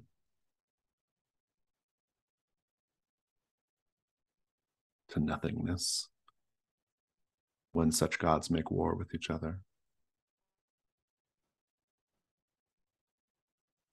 But otherwise, I want rolls from you both. 1 die each. Regular rolls or just ruin risk? Oh, yeah, just like an information roll. Okay, got it. Investigating. I rolled an insight instead, but that would be a 5. 5, Roll. and Nina got a 4. Mm-hmm. Good. Those are pretty close. I can kind of combine information here. They're very good results.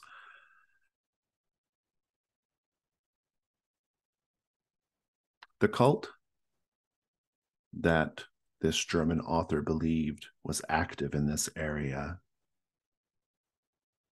was a cult dedicated to an entity called Yog Sothoth.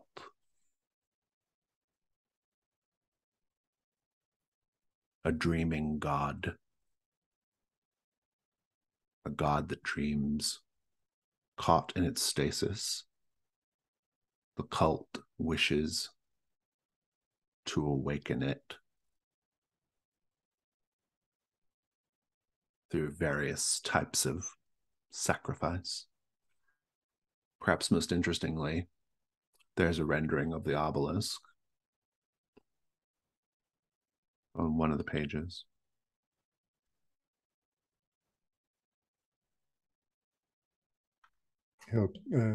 Cliff will kind of compare it to the picture. Is it a match? Pretty close, yeah. It looks like the person who wrote this book maybe was having it described to them. The details aren't quite right, like the markings and things, but the general shape.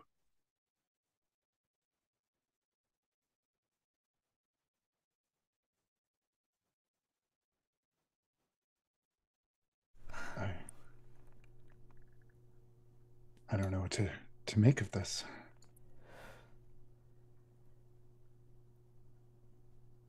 I guess the only thing to make of it is that this town, at least those that are here, are probably of this cult. Maybe this family business that someone was talking about. James Whitlock, I think, had said that. And it has to do with this obelisk. It has to do with these families.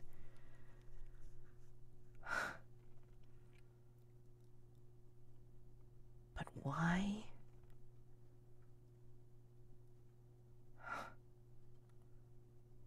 They seem to be entrenched here. I guess I'm just wondering how my friend was able to tear himself away. Surely he's not the only one who's tried to make a break for it. There's enough people here. Someone has to have a differing opinion. But having a differing opinion usually means one of two things usually happens. You leave, or you are ostracized. And maybe there's a third option. Please don't say Stu. I wasn't going to say it, but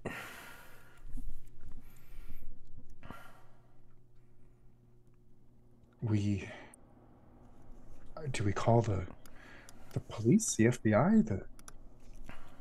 How do you explain this? If it's like the entire town and it's a big cover-up, I mean, we're the ones that could be taken care of next. May I ask where this reading of the book is taking place? Whose room? I assumed in room 4. In room 4. Okay. Yeah. While you're having this conversation, you hear some commotion in Dolly's room. They're not back yet, are they? No. I mean, if anything,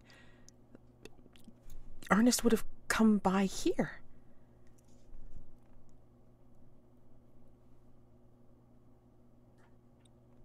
We're next door to it, aren't we? Oh yeah. Are we connected by the bathroom, or is it? There's only one bathroom in the whole floor, but doesn't connect the rooms. Okay, good. I will tell you that you hear furniture being moved around inside the room. Quick, we know there's a bed. Is there like a dresser or a desk? There's a wardrobe. Help me move this in front of the door. Okay. And in front of the door to room 4? Yeah, to prevent someone from getting in, hopefully. Sure, yeah, you can do that. Absolutely. Once you're done with that, then what? Now that you've trapped yourself in. I'm just going to say, I suppose that means we're stuck in here. Do we hear it like banging on the walls, or we just kind of like hear the it sounds like the shuffling of like furniture like being dragged. Could they be looking for something? And then it just goes quiet.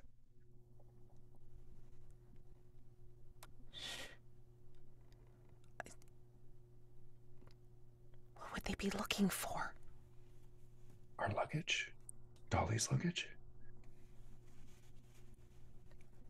I don't know. Dolly? I mean, according to Ernest, she went out the window. Why would she? I didn't hear anyone moving in the hall. No. The wardrobe was up against the wall into Dolly's room. It covered up what is clearly brand new plaster.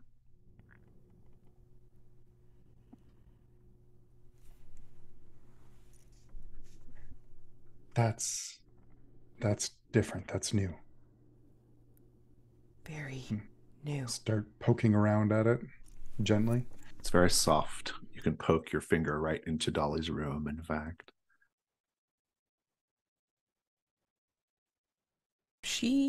Nina digs into her purse.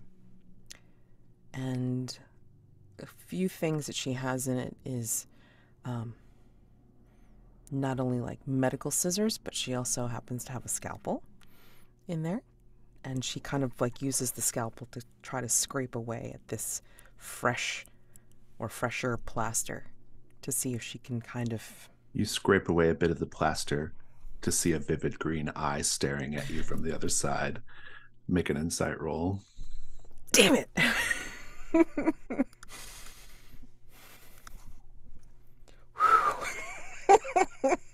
The 3. What do you do? How do you react? Ooh. Honestly, first thing that happens that she sees that green eye. Oh, this is gonna be bad. She's gonna push the scalpel in to get at the green eye. That is a... I'm probably dead. Are you trying to kill it or like injure it? No, or what? just try to. I mean, like that's just her first reaction. Oh, like, just your reaction. Yeah. Let's just see. Roll a die. Let's see how it goes. Regular or insight? Just like like an action die. Yeah, a light die, and I'll let you even have 2 since you're presumably have some skill with scalpels, some muscle memory. I'm gonna roll against you though. You got a 6 anyway, so it doesn't matter. I got a 5. You plunge the scalpel into the thing's eye, and it reels back.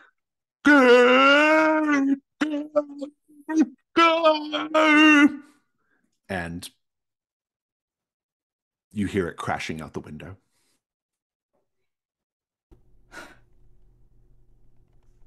Well done, I think. That was not human. Or it didn't sound human.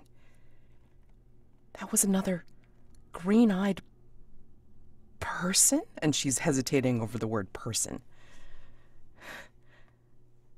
A Diaz? Or a Vilheila-Pereira. It's all the same thing, I suppose.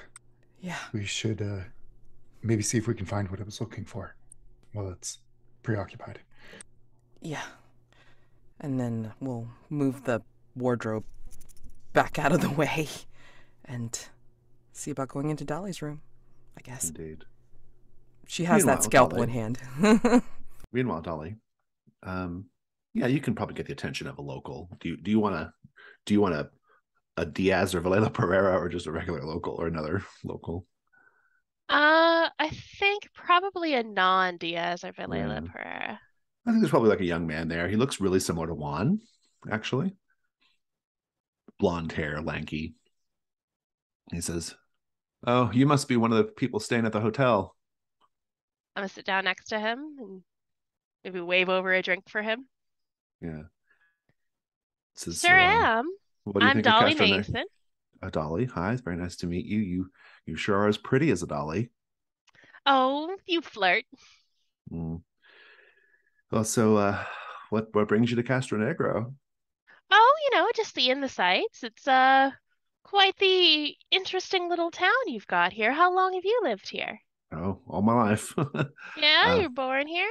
Yeah. Well, yeah. Well, Juan and I, we're actually cousins. I'm Roberto Herrera. Oh, it's lovely to meet you, Roberto. You Must too, have ma'am. been pretty strange growing up in a place like this. Oh, it's mostly pretty boring. You just have to, mind where you go certain times of night. People have a sort of xenophobic tendencies around here, but I suppose every small community is like that. I suppose. Are there places you stay away from at night? Oh, sure. I mean, but that's just because I'm a big old chicken. I mean, I don't like to head out to, the old shepherd barn, for example. I definitely don't get up to Casa de Diaz. Not a big fan of windows, if I'm being honest, especially the kind that look out. And I, it's not bad though, really. It's quaint.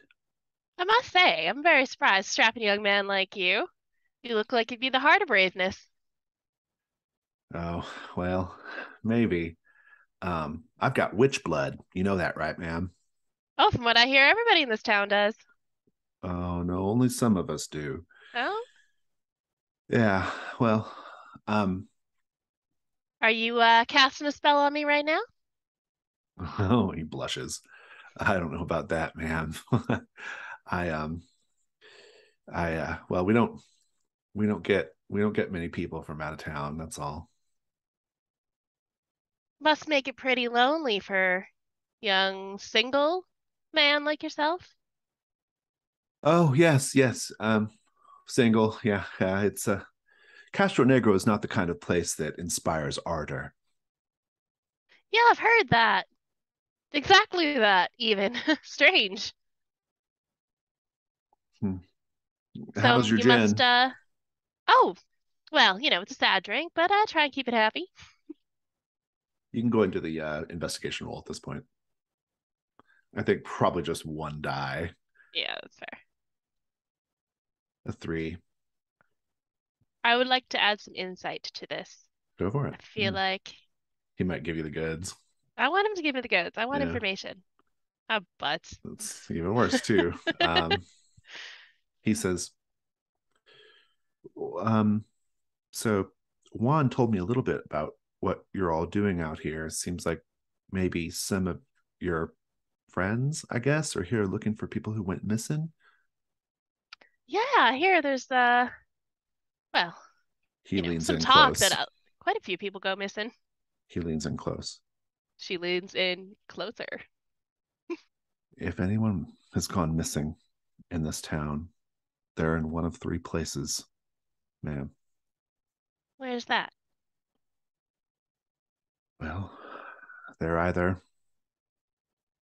out at the Shepherd Barn, they're at the Casa de Diaz, or they're down below. Down below. You mean dead? In the ground? Buried 6 feet under? He says, there are tunnels down below. Oh, now that's interesting. Not many ways to reach them, though. Do you know of any?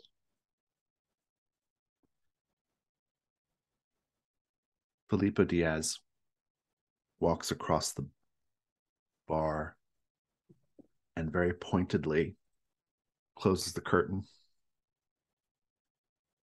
and then everyone kind of looks at them funny, but then they go back to their drinks.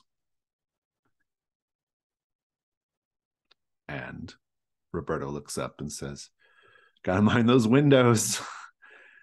You never know who could be looking in. Does seem like a lot of this town is real fixated on windows.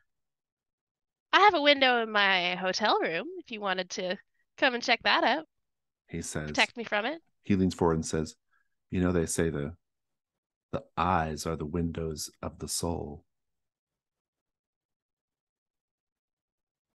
I suppose they do say that. Are you saying the windows are the soul of the eyes? I'm not really sure what you're getting at here, Roberto. The I mean the um I don't know what I'm saying. I Well, just your luck. I like 'em dumb.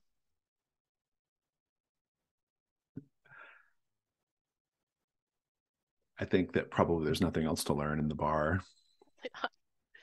James Whitlock does stumble in after a time, though. Does he And look okay? he looks fine. Yeah.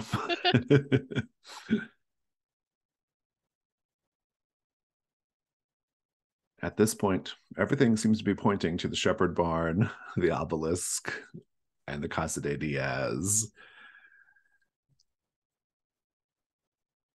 Cliff and Nina, you managed to get into Dolly's room, and you can see that the window's actually busted open. The creature just, whoever it was, whatever it was, just smashed through the window and fell down.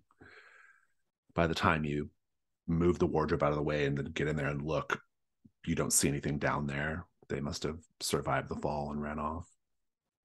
Though you will see some blood clearly spattered between the wall and the window from when you stabbed him in the eye. Does it look like regular blood? It's, yeah, regular blood.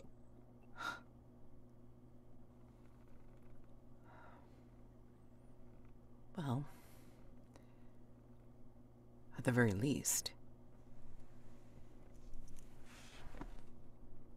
if we make it to tomorrow, then somebody wearing an eye patch will be an automatic clue. That's a good point.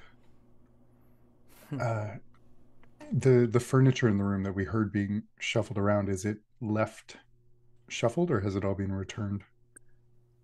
I'll just tell you. Yes, it looks like the thing was moving the bed.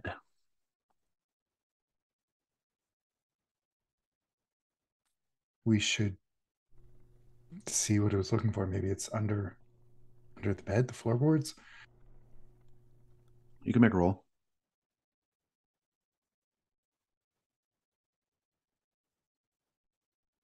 A 3. The dust under the bed is disturbed in such a way that makes you think that the creature was just trying to hide under the bed. And then it probably overheard you fiddling with the wall. Hiding in wait for Dolly to return.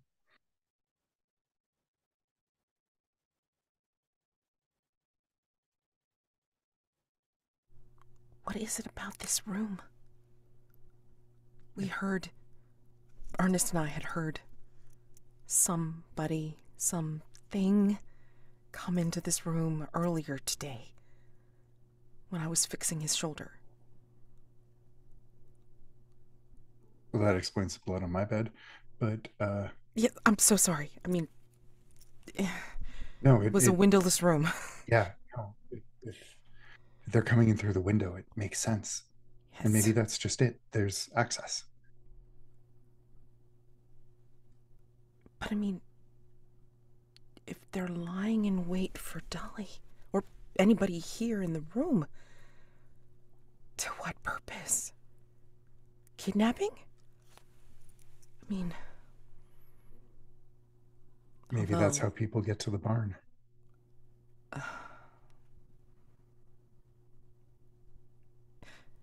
Do you remember hearing, well, I guess I read too much. Do you remember a legend, a myth about Procrustes? Can't say I do. It's about an innkeeper who would take his guests, and if they didn't fit a certain bed that he had, he would make sure they fit. Oh. Just feel like this. I don't want to say. I mean, it seems so fantastical. But how is everything tonight, folks? Oh. Juan is coming up the hall. Fine.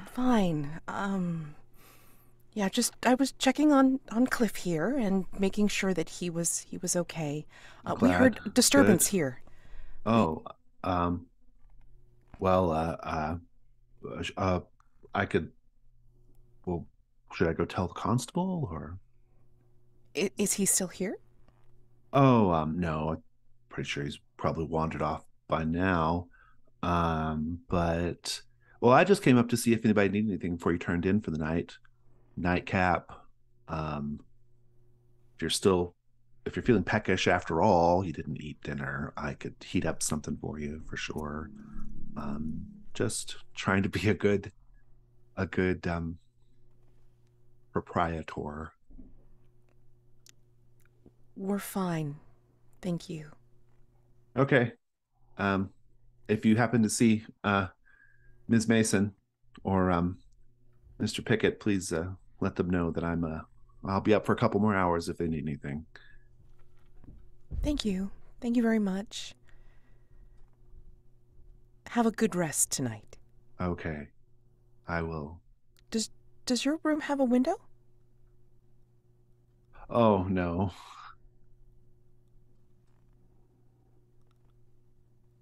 Have a good rest. He goes downstairs. You see Nina visibly relax against the wall. Well, it wasn't Juan. Or that was, but maybe he's always been like this and it's getting harder and harder to keep the face in front of strangers. At this point, I think I want to go around the table and figure out what everyone's interested in doing for the remainder of the night. Dolly, Ernest, do you want to head out anywhere? Or do you want to just go back to your room and have a sleep? Ernest, you had a particularly long day, getting shot and all. Knowing that we want to leave by the morning because I don't want to get stuck here all week, I think Dolly wants to. Amanda thinks it's a terrible idea. Dolly wants to go check out. Ah, man, I don't want to go to the barn at night by myself, but I kind of do. So I'm going to go check out the barn. I think Ernest would not let you go by yourself if you tell him what your plan is. Yeah. Do you? Tell him what your plan is. Yeah, I do. Ernest and Dolly are heading out to the barn. Cliff and Nina, what are you doing for the rest of the night? I mean, go ahead. Cliff might suggest finding some way to keep Juan busy and checking out his apartment. That sounds good to me.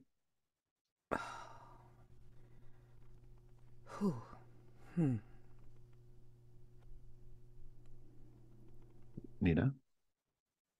Trying to think of how to keep him busy, to get him out of his quarters. Could pretend there was another break-in, mess up the room, and he'll have to come and fix it up before Dolly returns. True. He did ask if you needed anything. You could ask him to make you some more stew. Or to heat some up since you weren't feeling well when he made it. True. Could do that. To do both, actually. So that would kind of keep him out of our hair. Do you go find him at his quarters? I think I do. I mean, I'm going to go and... Do you go with Cliff, or are you going to wait?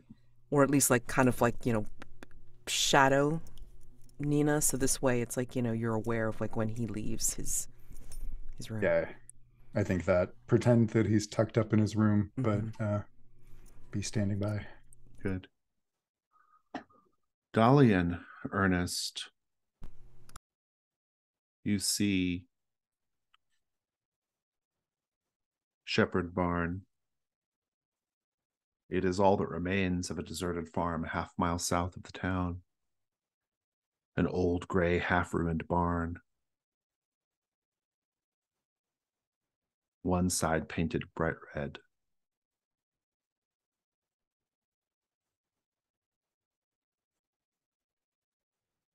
It's dark. There are no lanterns or anything coming from the barn, but you can see it pretty well in the moon as it rises. You hear your feet crunching on the grass. And from somewhere in the barn, you hear the distinct sound of a flute. A flute being played somewhere in the barn. A melody you don't recognize. Nina, you're in the little hall just past the kitchen. At the door of Juan Herrera's quarters. What do you do? I knock? I mean, well, do I see a light coming from underneath the door?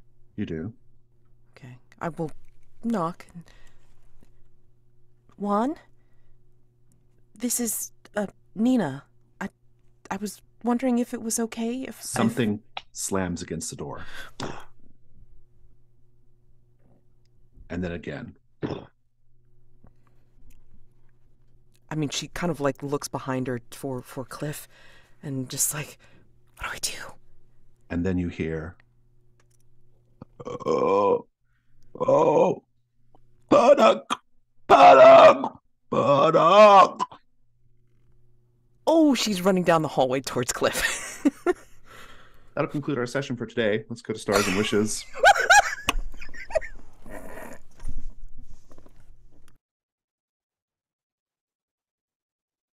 Stars are things you enjoyed about the session. Wishes are things that you hope to that happens next time, tomorrow in our finale. Whoever wants to go first, take it away. I really liked Dolly's approach to the, I don't know, just problem solving generally. She kind of throws herself all the way in, and yeah, it was fun. Like that we kind of mixed up who we were paired up with in investigations today as opposed to yesterday. So we're kind of getting to play off some different characters. That was cool. Jason's voices and noises, as ever, are always a highlight. And yeah, there's no better cliffhanger than a creepy flute in a barn. That's I'm sure it's playing some unholy a melodic tune, no doubt. So yeah, had a fun session. I have no idea what's going on, but that's to be expected. Yeah, similar stars. I really liked all the characters. I liked the character switch up, or the duo switch up. I like that the party is kind of split because it can get a lot more scenery in to see what's happening, but still have everybody sort of having opportunities to play off of each other and learn more about the world, like through that, which I think is a really fun way of doing it. And yeah, I like I'm still not 100% convinced that this wasn't like a gay paradise gone wrong, but you never know. Probably more witches involved. I really love all the spooky noises. I can't believe that Ernest got shot just randomly out of nowhere. That really took me by surprise, and I really liked that. I love this aspect where we can mess with each other in a kind way, of course, in a interesting narrative kind of way where we can roll against each other. I think that's a really fun mechanic. Yeah. I'm really excited to see what happens. I'm kind of like formulating theories, but I mean, it's so hard to say. Anything could happen in this spooky ass barn. I will say I loved. I love this. I love Halloween. I loved getting creeped out, spooked out, and just in general, like this is the scariest or like the most scared I've been in any of our Shadow Society games, regardless of whether it be Brindlewood Bay, The Between, what have you. I mean, this was excellent. Woo! It was like being literally in a movie, and between picturing a lot of Shadow over Innsmouth vibes from this particular session, and you know, Ernest getting shot, and then Nina seeing these eyes and these things and having bad flashbacks. I mean, again, I loved getting creeped out. As a player, this was exciting and fun, scary. As Nina's descending or trying to deny that she's descending into something, I just can't wait to see what happens tomorrow for the finale. I mean, whatever happens, and I'm just gonna lean in. So much fun. Holy crap. And Jason, it's like, again, just your ability to freak me the hell out is just been wonderful. So intense. Love it.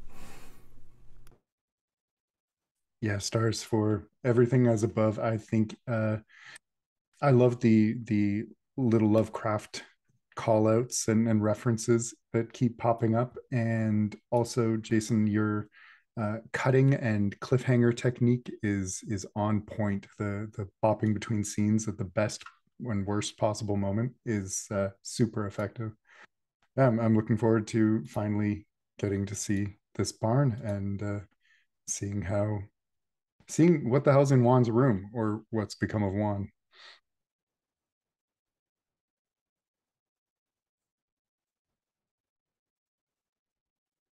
Is that everybody but me? Yeah, I had a great time. I love running this module. It's always very, very fun. It gives you so much to play with, and it it speaks to my uh it speaks to my GMing sensibilities. It has a lot of my favorite things: remote towns, cults, um, dark history.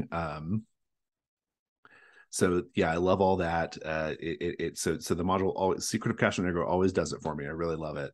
Um, I really love, this is something Tom and I talked about on our episode of Fear of a Black Dragon when we talked about this. I love the motif of the green eyes. It is probably one of the most effective like motifs in like any adventure module, like the way it's done, because it is like it's like it's like the players know, like, this is what I need to look for. This is the thing that I don't know exactly what it means, but I know it means something. And so I am keeping an eye out for that. And I love that. That's the purpose of it, right? It's meant to like kind of it's a constant reminder of kind of what's going on. Even when you think that, like, things are kind of normal, even like very normal people, there's a potential that they're not normal because they have those green eyes, right?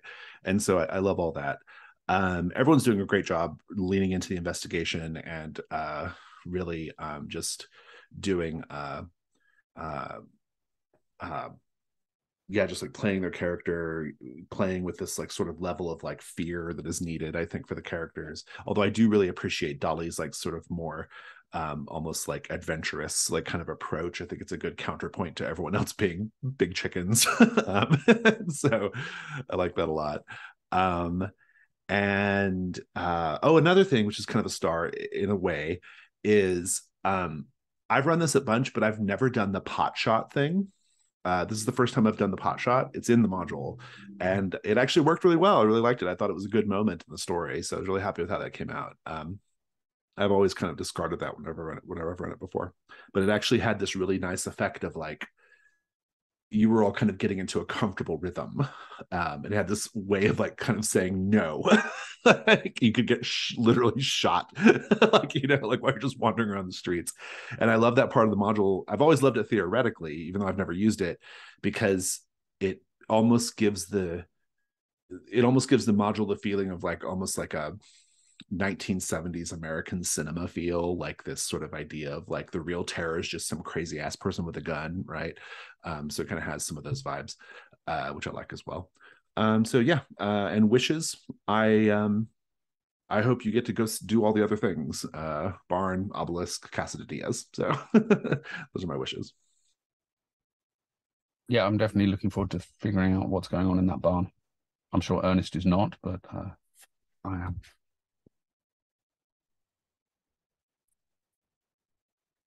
I mean, Okay. when has a creepy murder barn ever been scary? We're gonna be fine. Well, yeah, there's like a pan flute being played. Yeah. Probably just some totally kid. normal. Yeah. Her toxic optimism is going to be catching, I'm sure. Indeed. Is there anything else?